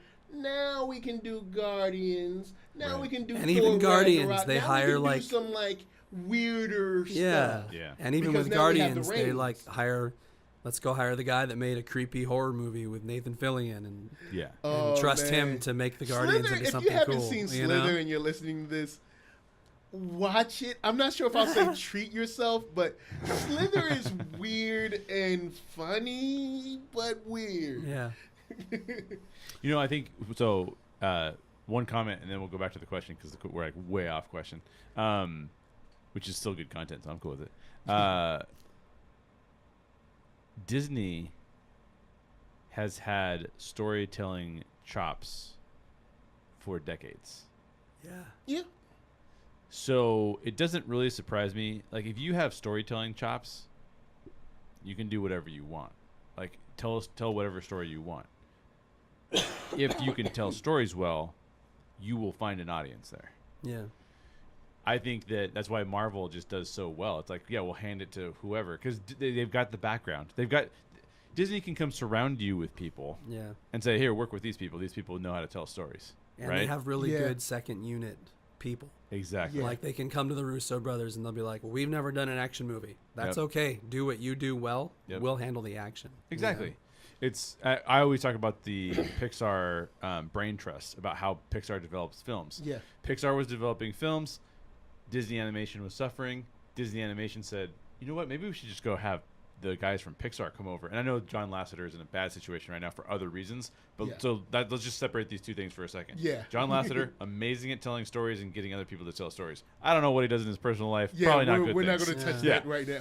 But so on that side of it though, they turned Disney Animation around. Yep. And it's why? Because they know how to tell stories. You tell people who know how to tell stories can go into any setting and turn it around, which I think is what they're hoping for with Joss Whedon. And I Yeah. think that maybe he could have if he wasn't dealing with what he was dealing with. And But- like, kind of like what I say, the weird thing about Warner Bros. Because if anything that's not DC, they make movies that are just fine all the Yeah. time. yeah, And I'm like, what is it when it comes to DC? What are y'all doing? Like, what is it? Something that maybe it's a situation where they don't understand, they don't really understand superheroes, so they feel they have to be more protective over it or more. I don't Who know knows? because it's not like all the other Warner Brothers movies are bad movies. Right. I'm like, oh, okay, well the whole studio just makes bad movies, but Warner Brothers makes cool movies. Yeah. Then DC is like, what's going on? yeah. I think when it all comes down to it, it's just the fact that they're reacting. Yeah. Okay, back to the question. So I said Batman. I still would love to see a Ben Affleck Batman solo film. What characters do you guys want to see out of solo films? I weirdly, we already know we're going to get another Wonder Woman film. Yeah. And I really want to see another Wonder Woman, but I want to see a more updated, like in now's continuity. But I would also like to see a team up between Cyborg and Flash. Oh. I think Flash was okay, Mm-hmm. but he didn't really drive it home for me. But he was Yeah. good enough. He was good enough to like get the job done. Right. But I think Cyborg's side of being more of like kind of like the Rock, to the Flash to kind of like help him, especially since both of their minds think differently and probably think fast. I think they could kind of connect, sort of. Right. And I think that would be a cool movie. So another Wonder Woman, which we technically already know is coming. Yeah. But I would like I guess to that's see kind of. I'm they're kind all of coming. hedging. We know Yeah. they're all coming. Yeah. I'm kind of eventually. hedging my bet too because I know I'm kind of like I know I'm gonna get that movie because I agree with you. Wonder Woman's Yeah. fantastic. Yeah. What about you? Well, I wrote the question and I sort of backed myself into a corner because I said you had to keep the same actor. But the thing I'm most excited about is Matt Reeves making a Batman movie. Oh yeah. But I don't care if Ben Affleck's in it. It doesn't matter. I don't care if it's connected to any of this stuff. I just don't care. But of these actors making another movie, I'm going to go with Superman. I want another Superman. We definitely need, I agree. We need a true Superman sequel. Yeah, and now that they've injected some optimism into him in the Justice League, I want to see that put into a solo movie. You know, put him up against Brainiac. You know, do something cool. With the effects we have now, Brainiac would be a slam dunk. Yeah. Maybe a Brainiac controlled Metallo and find out it's Brainiac later. Yeah. And kind of get into some dirt with Brainiac, but not the full thing, and let us kind of realize that Brainiac will end up being a long-term villain because he'll come back. Yeah. You know, Brainiac will be back 3 movies later, and you'll be like, oh, Brainiac took over such and such's body, and we never knew it was Brainiac. It's, some, secret invasion. I know, guys. It's some secret invasion type stuff. I know before you even say anything, but which is another story I'd like to see after the Avengers stuff. But back to DC. I think it's coming. So, yes, no, Jake Gyllenhaal is Batman. Because that's the big rumor. That's what everyone keeps talking about. My top choice is still Fassbender. I think he would be a great Idris Batman. Elba, for the record. But I'm just saying, Jake Gyllenhaal, yes or no? I'm okay with it. You're okay with it? He's a good actor. I'm not mad at it. I think it's another, if we're talking about safe choices, I think it's a safe choice. I'd say go off the beaten path, find someone who's like up and coming, or someone who's big, in TV that people aren't really checking for. Maybe someone, because really all you need is like the square jaw, but you do have to pull off Bruce Wayne. Yeah. And depending on the type of movie they are trying to make, is it going to be Batman centric or is it going to be Bruce centric or a nice mix? But either way, I'd like to see a movie where Batman is smart. Batman is also more than a brawler. Yeah. And greatest detective on earth, right? Yeah. I'd like him to figure something out. Yeah. The other one I could get behind, you're talking about TV. I think his name's Brett Dalton, but the guy that played Grant Ward on Agents of S.H.I.E.L.D.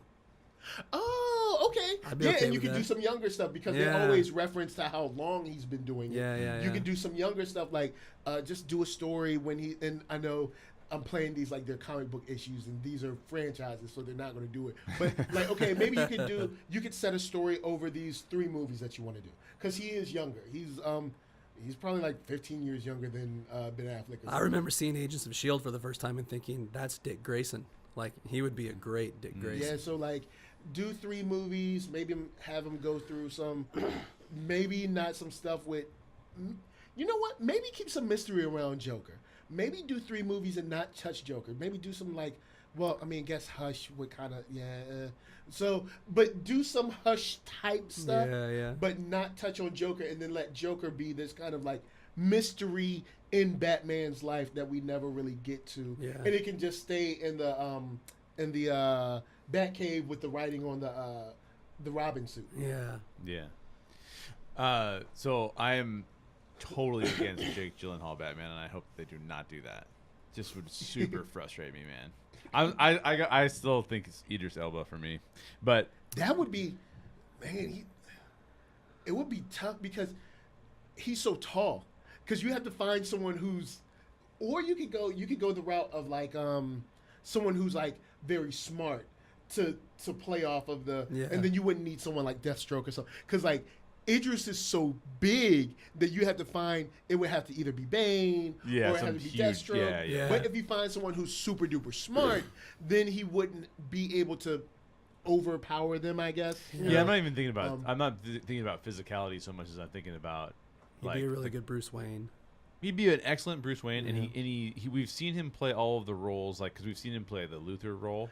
Luthor is real good. That's the smarts, right? Yeah. But he's also got this like lack of self-control kind of violence issue, and you're like, it's kind of like Batman too, you know. I just think he's just got certain things in it that would make a good Batman. I know that people want him to play Bond too, which I think is cool, but I still think it'd be cool Batman.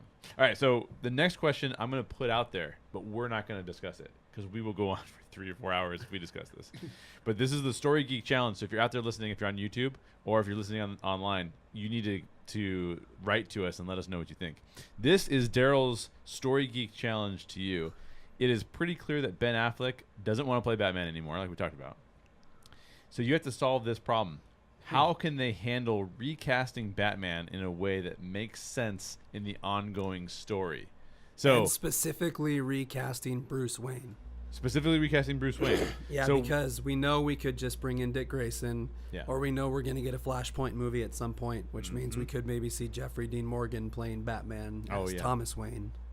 But I'm talking specifically recasting Bruce Wayne. So we're not going to answer that question because just for time reasons. And but see, what you guys just could do said that. was how I That was would your do it. answer? Yeah. That's how I would do it. We would get, he would get back, he would go back and fix everything. Yeah. And he'd be the only one that noticed this is different. Yeah. He's like, you're not Bruce, you're Bruce. And everybody's like, yeah, dummy. Like, and like, he's the only one that remembers, of course. And I'll be like, there we go. We're done. Fixed. Yeah.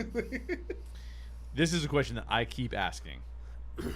And I like this question because I think that I think a lot of people don't stop for a minute to think about why they like or dislike something. And this is why Joss wins a lot. So just let me say the question now, since I prefaced it. How do you feel about the versions of these characters versus the other versions we see, both from the comics, movies, TV shows, video games, and animation, as you compare them? For Wonder Woman, I think she's kind of spot on. Yeah. Bruce, we don't really get to see a lot of him older, but I do like to see the way they played him in this. I like his adaptation because we do get to see some regret on him, and I do like to see. And I know this sounds bad. It's great for stories, but bad for a person. But it's good to see some regret on Batman. Yeah. It's good to see some Cyborg. I never really read his solos. I know most of them from Teen Titans, so getting the booyah at the end was great for me. But getting into like his deeper issues with whether he should have been saved or not was cool. Flash is the one that the anchor for Flash wasn't the actor, it was his interaction with his dad that kind of anchored for me. Because seeing his dad being like, move on, leave me, like that kind of, that whenever you do father-son stuff with me, it just really, like, I'll be like, it's dry in here. but in Superman, by the end of the film, I'm like, okay, cool. We're to the Superman. I mean, of course, there's been the Adventures of Superman. There's been JLA, JLU, and all that stuff. But by the end with the race, I was like, there we go.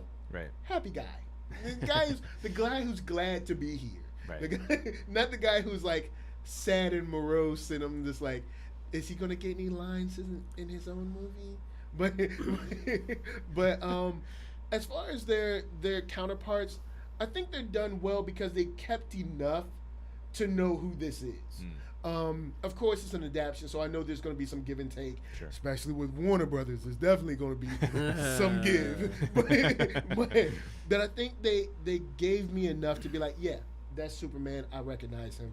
That's Wonder Woman. I recognize her, which is from her movie why I liked her movie so much because in Heroes now, everybody has to be an anti-hero. She was good for the sake of being good, and I think we don't get that anymore. Yeah. So, but yeah, that's I say I'm on board with the characters that we have now, especially with Aquaman, since we know the version that they changed in 2003 or whatever, when he started getting a little more rugged. Yeah, like when he had the beard and the harpoon hand. The claw hand and all that. Then, I'm down with that. Now, of course, Aquaman is a little more, but my man.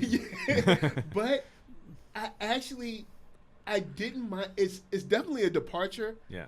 But it's cool to see someone who's like, yo, I'm super strong. Yeah. That's what I do. Because I'd imagine myself, if I was super strong, like swim at Mach speeds or whatever and control water, I'd just be like, yo, let's fight. Like, yo, I'm super strong. Do what I want.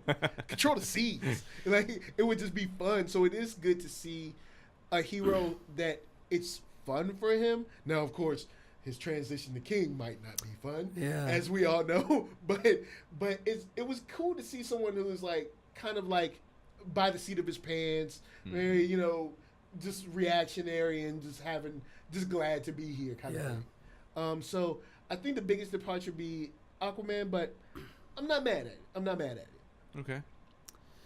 Yeah, I think, my gosh, I think the representations are really good for the most part. So I love Superman. I think they've done a great job. Wonder Woman's perfect. Aquaman, I'm more annoyed by his bro behavior, but I think I understand too that this is a starting point for him, and he can grow. He can grow into a king, and I'm totally great with Jason Momoa being the one to do that. I think it's great. With Ezra, I have a little bit of trouble when it comes to comparing it to the comics, because so for my Flash, when I was growing up, they killed Barry Allen off in the comics in the 80s, right when I found comics.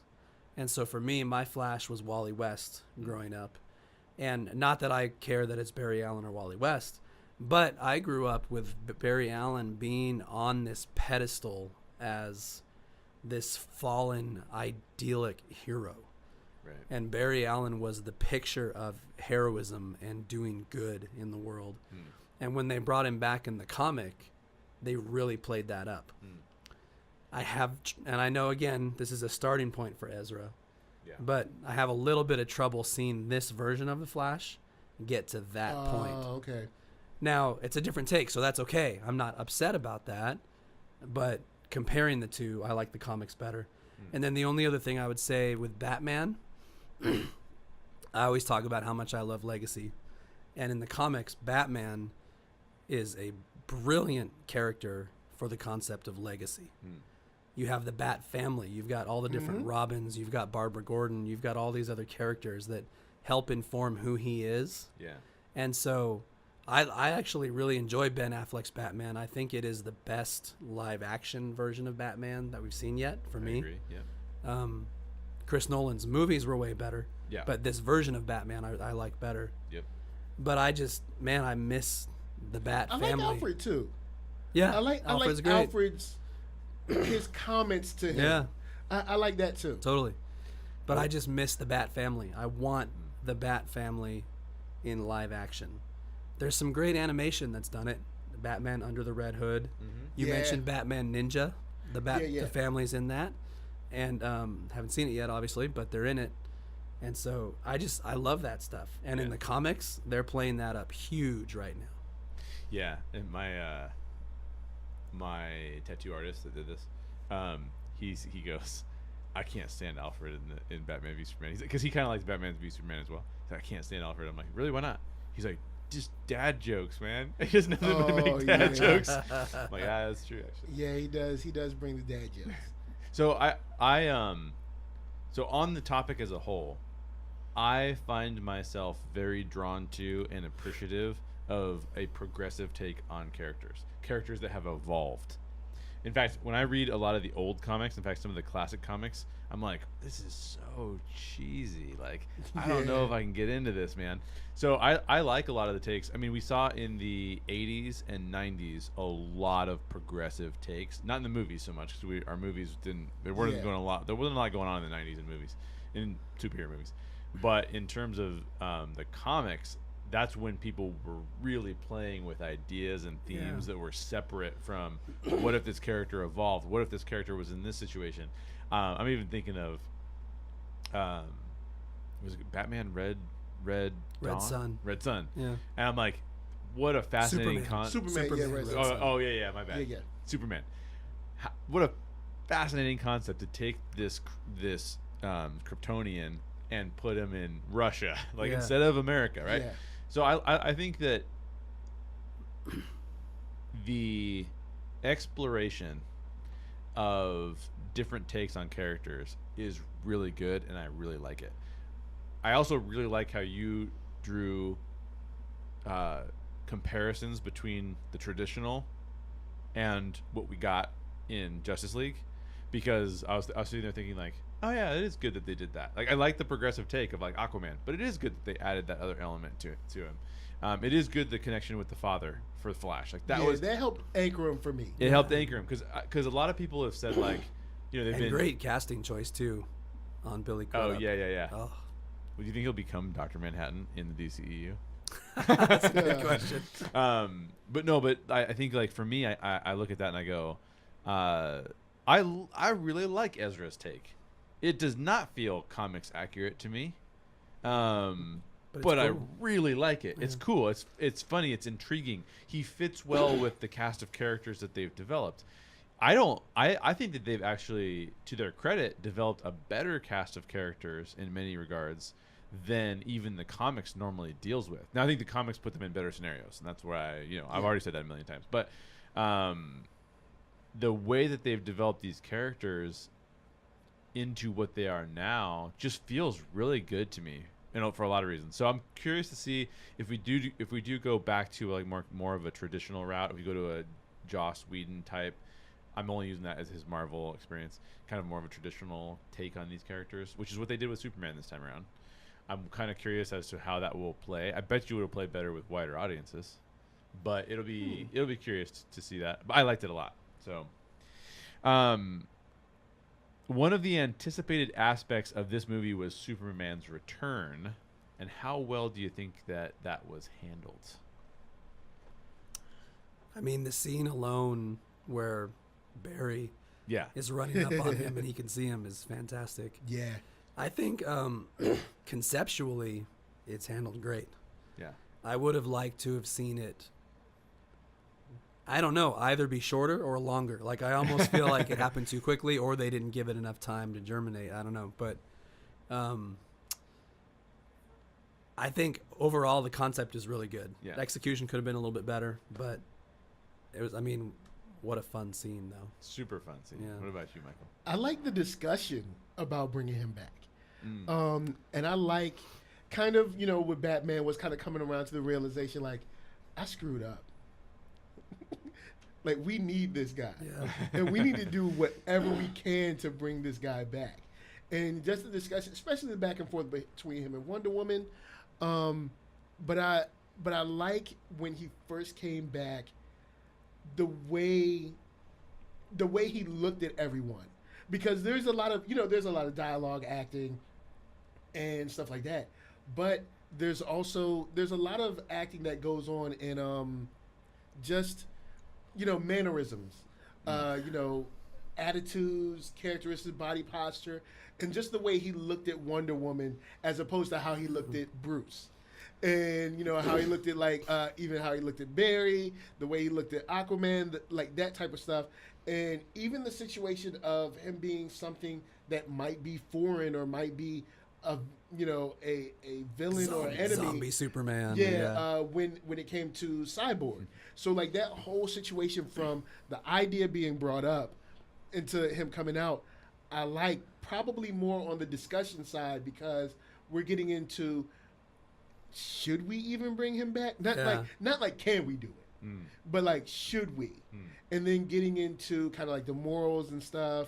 And I thought it was cool. And then the fight scene was incredible. And I know a lot of people were like, hey, he's overpowered. It's like, no, Superman holds back a lot. He's mentioned it in the comics. He's mentioned in the animated series. Superman holds back. So what you were seeing was Superman not holding back against people that were holding back. Because we've seen Wonder Woman fight Superman to a standstill, well, at least in the comics before. So, it was interesting to see, especially the headbutt scene. Yeah. That was, God, that was serious. So, that whole bringing him back, I think it did seem that it went fast. Yeah. But I feel like we got the price of admission out of that scene alone. I think we got, I would agree with that. I agree with that statement, yeah. I think we got the price of admission out of that one. I like what you say about the conversation about whether they should bring him back too, because for me, while I was watching that, this is going to get real geeky here. It harkened back to Jeff Johns' run writing the Teen Titans, because so during that run of the Teen Titans, the leader of the Teen Titans was Robin, who was Tim Drake, the third Robin, and on that team was also Connor Kent, who was a clone of Superman and had grown up, and he and Tim Drake were very, very close. Like, they were brothers. And Connor died. And there was a whole storyline where Tim was obsessed, not just thinking about it, he was obsessed with bringing Connor back. Lazarus. And to a point, where he wasn't telling people about it. And so, and in the end, he pulls it off, and they get their brotherhood back. But it made me think of that storyline when they were having the discussion. Not nearly as deep, but it brought it up. I'm going to plug our YouTube channel, because I actually did a video called 5 Questions from the Justice League, and I asked this question, and I answered the question. So go watch me answer it by going to our YouTube channel and finding that video. Now we're going to talk about the villain, so Steppenwolf. Yeah. How good of a villain is Steppenwolf, and how do you rate him against other villains in the DCEU, the MCU, and the Marvel, the Fox Marvel Interactive? I think one thing that's very telling is that this is the first time we've mentioned him. Yeah, well, We're about an hour and a half into a podcast about the Justice League here, and this is the first time we've talked about Steppenwolf. He's weak. He's not a great villain. But his story is cool. It is. Yes. I think his story is cool. I think his story has a lot to tell behind the scenes. Yeah. Story of banishment, a story of pride, Yeah. a story of being good enough, a story of reclaiming your glory. Yeah. I don't think, but at the same time, like you were talking about, that's stuff that we get hints of, and then we inject into the character. Right. It's So it's like, backstory. okay, we see 1,000 years ago he went, couldn't work it out, then he got banished because of it, and he's always been, trying to get that back. And then I put more into that than what they actually gave us. Like the scene where he comes, where we get his history, and even the scene where he attacks the Amazons. I remember being really encouraged. I'm like, oh, this is cool. Yeah, because after like, that, whoa, there's so much. Nothing. There's so much there, and so he as a villain, I think he has more story than a lot of villains. Yeah. I don't think we showed his story. Maybe if we showed. Well, No, because we might need maybe another after credit scene or another movie and a scene in the show him kind of like dealing with banishment or dealing with prepping to come back or finding out that Kryptonian's dead. This is my chance. Yeah. I've been waiting all this time. Now I can have what I've wanted. Yeah. I can be what people say I'm supposed to be, and maybe that kind of scene, but. And the whole time during the movie, I was okay with it because I was assuming he was just a stepping stone to Darkseid. Yeah. And we were going to get Darkseid in the end, but we didn't. So. Yeah, so for me, I think what you guys are saying is he has potential to be an amazing villain. If you go read, Daryl and I both posted articles from The Wrap.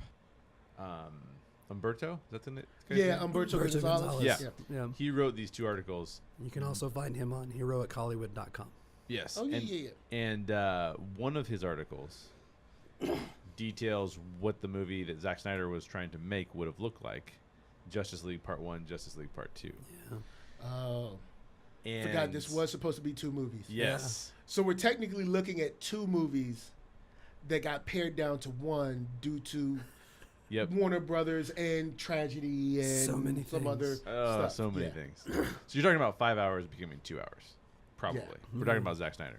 But one of the things that he talks about is, or I should say, one of the things that he starts to describe is the way that Steppenwolf interacts with Darkseid and the reason he's serving Darkseid, and it being a form of him having to do it for Darkseid so he can achieve freedom, like almost like he's a slave of Darkseid. Okay. man, that plot sounded awesome from a villain standpoint. From a villain But standpoint, you're also talking to do something like that justice. We're tacking on another 15 minutes. oh, no question. Yeah, so we're tacking on another 15 minutes. Yeah, at least. You know what? I wouldn't be mad. I like the movie that we got, so I'd be happy with 15 more minutes. Yeah. And that Ultimate Edition that I'm pretty sure they're coming out with, I hope so. is probably where we're gonna see this extra stuff. Because we even get that monologue in the trailer that isn't in the movie. Where it's no Kryptonian. You don't have any heroes. No lantern. No lantern. No. So that might be something where he's maybe talking to himself as he's prepping to go back, or he's talking to someone else who's like, what makes you think this will be different? Yeah. That might be where that was taken from and then cut. Right. For whatever reason, time reasons or whatever. I think you're in big trouble anytime you say, this is a villain, he just takes over worlds and makes them bad. It's like, okay, why does he do that? Right? Like, a good villain is not created from an all-consuming desire to do evil for no good reason. There should be some sort of reason behind it. There should be some sort of hurt that has happened. There should be some sort of reason the world doesn't work the way that it should, et cetera, et cetera, et cetera. But that's my biggest complaint about Steppenwolf. I think that if you go read, I would be really surprised if you guys all go to the Story Geeks group on Facebook. I know I'm plugging a bunch of our stuff, but it's all out there, and we're getting really deep into this. Yeah, but go read the other story that Zack Snyder was trying to tell, and then tell me that that's not as good of a villain treatment. Yeah, I mean, it's a brilliant villain treatment, regardless of what you think about Zack Snyder's take on the other characters. Yeah, I will say too, like, part of the question is comparing him to other villains in Marvel and stuff like that. And the reason I put that in there is because I don't think he's the worst. I mean, we have Yellow Jacket in Ant-Man. We have Malekith from Whiplash. Malekith. Because I would dare say Hela. I think Hela was a villain that did not deliver. That's I don't know. potential. I'm kind of Hela's kind of in that Steppenwolf where it's like we have the story threads. Yep. So now I'm technically adding more on Hela than was given to me. Right. But because, and I know this is Justice League, but for a second, what I liked about Thor was what it taught us about family and things that sometimes happen in family that might be good or bad that people want to hide and brush past. Like maybe Uncle so-and-so or Auntie so-and-so did this, but we're going to pretend like that never happened. Like Hela said, where do you think all this gold come from? Yeah. You think people had to die for this? But now all of a sudden you killed everybody. Yeah. Now all of a sudden you want to be the benevolent king. Conceptually, but great. See, I'm putting more on. I'm putting more on that story than that was technically given to me. Well, and it's kind of the same thing as Steppenwolf. Like, conceptually, it's great. Yeah. But in execution, not as good. Yeah, because I'm starting to, we're starting to put on, like, we know he has to terraform. We know he's working for someone greater. Yeah. We never see. We hear the stories about his failure, about how he was banished. So there's pain and there's hurt and there's insecurity there and stuff like that, even to where he, turns to the fear and he's attacked. And, of course, called back by probably Darkseid, who's going to probably whip him some more and, be like, well, if the Kryptonian's back, then I have to go because you can't handle him. And like, I will say... He was just kind of handling Aquaman and Wonder Woman. He was like, he kind of had them under control. But with Superman, too. You're gone. Yeah. And I will say, even in DC, he's not the bottom of the barrel because we still have the Enchantress from Suicide Squad. Oh my gosh, yeah. So, So here's my take on villains. You've either got to have one or two types of villains if you want to have a good conversation about villains. The first kind of villain is somebody that you kind of understand why they're motivated to do what they're doing, but you don't understand their backstory at all, and that's fearful to you. That you can't understand why this person is motivated to do these things. Joker. Darth Vader before we had the prequels. Right? That's one villain that will work. The other villain that will work is that not only do you know their backstory, but you put yourself in their position and say, I think I might be that same villain had I experienced those things. Yeah, he kind of has a point, or Yeah. she kind of has a point. Magneto being my all-time favorite. Yeah. Magneto. Most recently, you had Spider-Man: Homecoming. You know, Yep. he has a Yeah. legitimate beef with Tony Stark, and Yep. you know, like it's like, hey, you know, I hired these people. You know, I got a family to feed, Yeah. and now y'all are coming in. Y'all just gonna take it away? Am I gonna get paid for this? Yeah. You know, and then of course the guy kind of got an attitude with him, and he checked him, but, but you know those kind of things where it's like he's got a point. I don't know if I pull a gun on a kid in my back seat, but yeah. he's got a point. And one Yeah. of my favorites, which is one of your least favorites, is Zemo from Civil War. Oh, yeah. Yeah. Another one who is kind of underserved. Yeah. Because kind of like Steppenwolf, where it's like, okay, we kind of understand, even though it's kind of weak, we understand sort of why. Yeah. We understand where that trauma can kind of push him kind of crazy. Right. So I think if you don't handle the villain in one of those two ways, and you're in some kind of strange middle ground where you have to come up with excuses for why they're bad, then that's just not good, right? Like, it's just not good to be in that territory, because now the audience is kind of going to constantly go, I don't really get that at all. But in those other two scenarios, we either don't know enough to be just fearful of them, or we know enough to say, oh yeah, I could see that. I know people that have gone through some things that now do some unhealthy things because of it. And it's not good, but I can see how they got there. Mm-hmm. And as a story, as an audience, I think you want to be in one of those two places. So that's my only thing. Last question on here, unless we come up with other questions, we can keep going. But we're already an hour 45 deep, so I don't know. How do you think Danny Elfman's inclusion of previous movie themes impacted this story? It made it so much better for me. Every time I heard something else, I was like, ooh, wow. And I was like, and like there was even one time where I turned to Lisa. I was like, "Did you hear?" She was like, "Yeah, that's the animated series, right?" I was like, "Oh yes." So those small things are just like the Easter eggs. Those small things help. Those small things help me, push that to the 5-star rating, because a lot of people will be like, oh, well, 5-star movies. I was like, no, you also have to go to the experience. In the, like, perfect example, someone might say, some Oscar-winning movie is a 5-star movie, but I don't want to see it again. Yeah. I don't want to watch this movie again. Right. Justice League, I want to watch again. Yeah. Bad Boys 2, I want to watch again. Like Avengers, I want to watch again. Like some movie that, makes you cry about, I don't know, some horrible situation between this guy and his father or something. I don't ever want to watch that again. Yeah.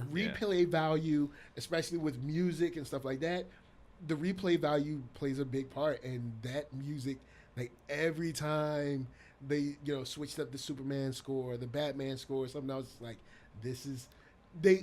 I feel like they're, like I said, this is where they're turning. They haven't turned, but they're like, okay, right. here we're going to a good direction. Right.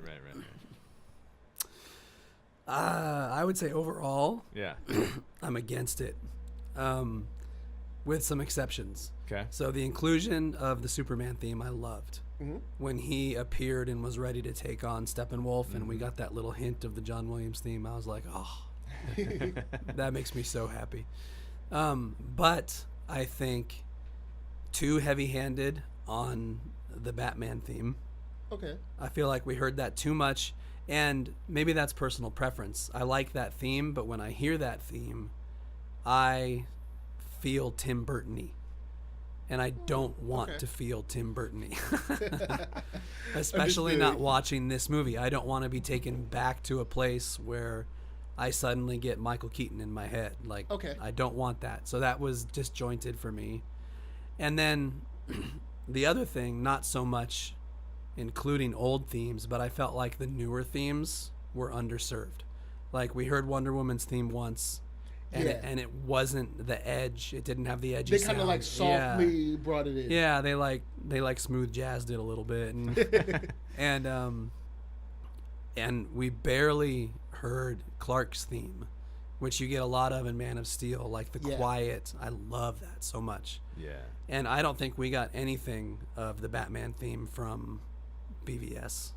I don't think so. And I'm like, if you're gonna do a Batman theme, do what Hans Zimmer did from The Dark Knight. Like, let's get some of those vibes in there rather than going all the way back to the Keaton film. Okay. So, Cause see, I looked at it as, oh, okay, they're paying attention. They're playing it up for us and showing some attention to detail. But I can see where you're coming from, where it's like, let that movie be that movie. Yeah. This is this movie. and you mentioned the animated series, the Batman animated series. I think if that's where my head would have gone, I'd be more okay with it.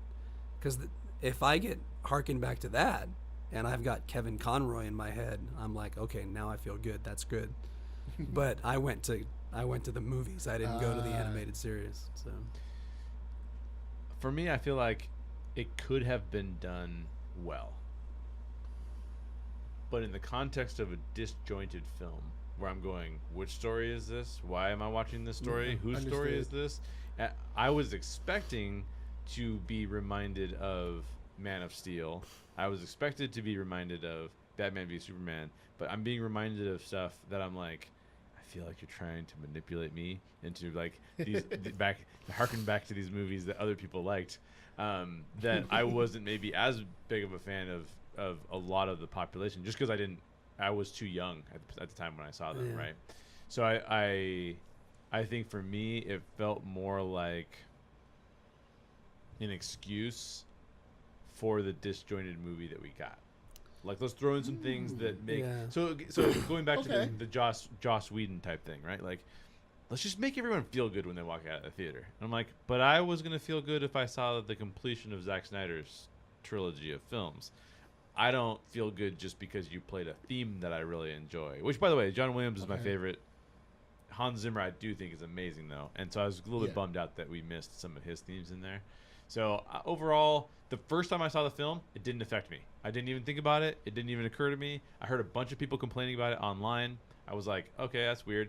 The second time I went into it, I was thinking about it some more. And I'm like, oh, yeah, I actively dislike this because of that disjointedness. It was like proof that the disjointedness, it's like almost like saying like, it was almost like shining a spotlight on the disjointedness. yeah. And I'm like, why did you do that? But it is what it is. So I wonder where like it came from too. Like, yeah. Was it a studio decision where they were like, okay, let's remind people of stuff that we think they did like, that we did do well years ago?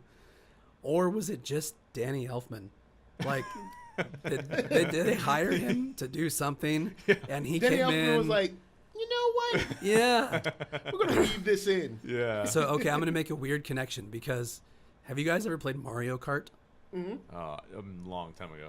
Okay, so when I love Mario Kart. And when I used to play Mario Kart, your goal is to race and your goal is to win the race. Yeah. But sometimes it goes horribly and you realize I'm not going to win this race. So what do? You start shooting your friends. You start driving off the track on purpose. Oh, man. You do whatever you can do to make it fun. Just Yeah. spitting And turtle I'm shells like, at yeah. everybody. And I'm like, is that what Danny Elfman's doing? Like, does he know this is a mess? And he's like, I'm just going to screw it up even more, He's like, I'll play whatever I want to play Yeah. with. They're giving me money. I'm just going to have fun. Yeah. So I don't Oh know. man. I feel like it was just one of those things where, like you saying, they're turning the corner. And I think it was like, oh, let's show evidence that we're turning the corner. And we'll do that by throwing in some of what you used to love, like that kind of stuff. Because like you said, they skipped Hans Zimmer's themes from the Batman trilogy, from the Nolan Batman trilogy. They skipped those all together. Why? Because that was reminiscent of who? Nolan, who went to produce movies that Zack Snyder did. Yeah. The whole dark the whole series. darker. Maybe. I mean, I don't know. And Hans Zimmer was the one that did the first two movies.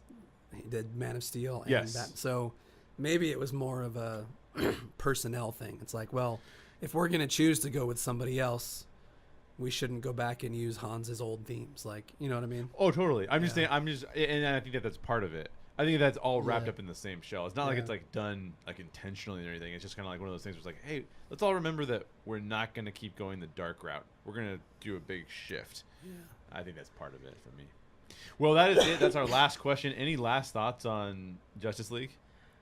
If you haven't seen it, go see it. If you love Justice League and you haven't been tainted by anybody's thoughts or perceptions or even ours, I think you can get a lot of it out of it. I think you can have a lot of fun. There's a lot of action sequences that you can love in it. And I think there's some characters that you can love in it as well. And if you were bummed by BVS, I think this is a step in the right direction for you. Yeah, I'd say the same thing. I'd say, you know, like, there's so many podcasts and things out there that give you their opinions. We do it. Michael, you do it. Yeah. And we love doing it. Yeah. And there's an audience for that. But when it comes to whether or not you are going to see a movie, just decide for yourself. Go see the movie and go see this movie and decide for yourself whether or not you like it. Yeah. I'm going to be way more selfish about it. I'm going to say go see the movie because for two reasons. One, I want them to do a Snyder cut. They're not going to do that unless they make enough money, first of all, or that there's enough potential for making people happy. Yeah. Secondly, they're not going to do it unless there's something to react to. Yeah, exactly. Yeah. Exactly.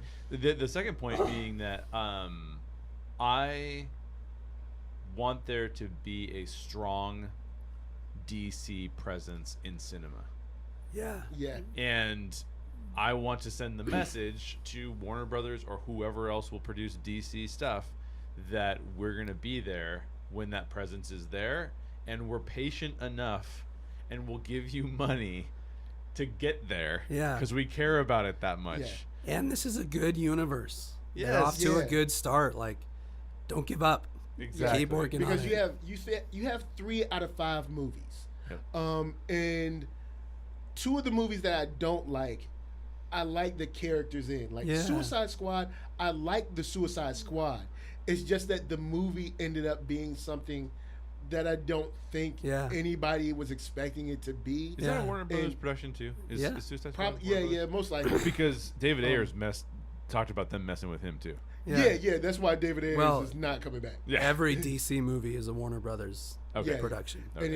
And that's why he's not coming back. And it's unfortunate because when he was, picked to be the director, I was so excited about it. Yeah. And we got another weird kind of like disjointed. And I think what it is we're seeing 30 or 40% the original director and writer's take. Then we're getting like kind of like focus group stuff, about 20% of that, and then the rest we're getting about 30% or so of the executives, where it's you should never just let a artist just run wild and run free, because yes, this is your movie, you're paying for it. Yeah. But you have to understand that you are hiring people that know what they're doing for a reason. Yeah. I think that's where you have to kind of like give a little bit, like, okay, they are the artist. We got some people that we trust that know this lore. They're like, yeah, they're doing their thing. This looks good. The dailies are coming back. Kind of like be a little more hands off.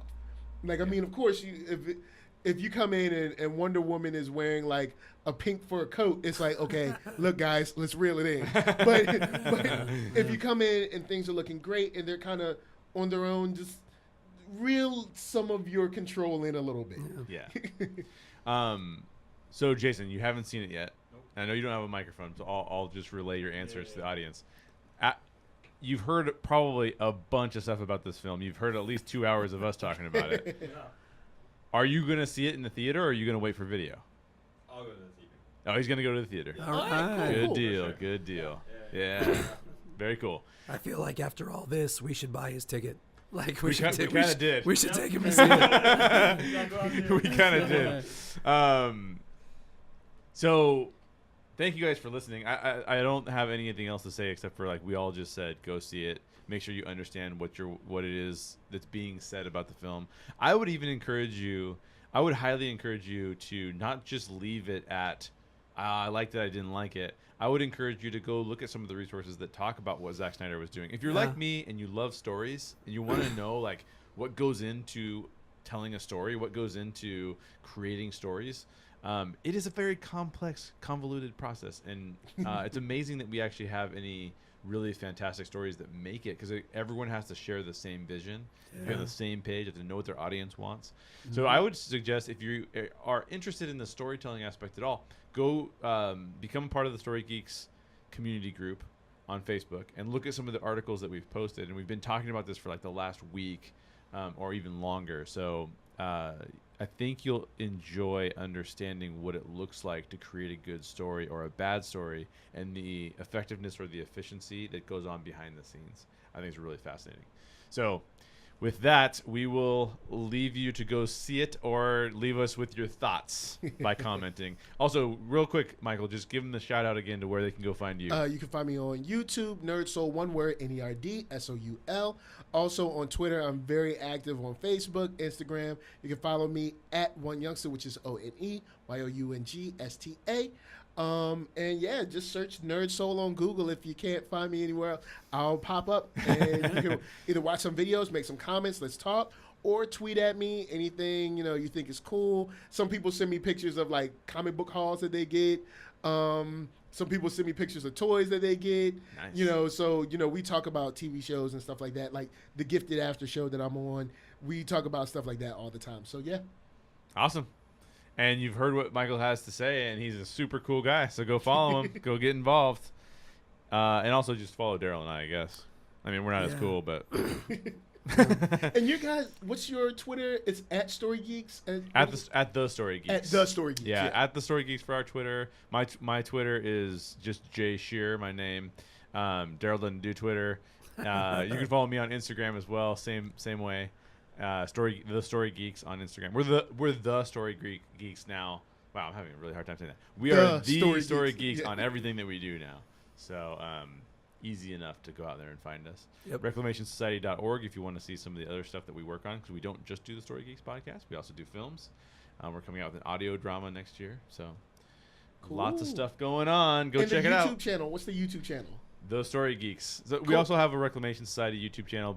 So the difference, if you're listening, there's a difference between our Reclamation Society channel and our The Story Geeks channel. The Story Geeks is all about these geek discussions. Yeah. Reclamation Society is all about our storytelling. So that's where we tell our own stories. The Story Geeks is where we talk about other people's stories. Easy enough to distinguish between the two of them. We'd appreciate a subscribe. That'd be great. So go do that. Thanks for listening or watching on YouTube. We appreciate you.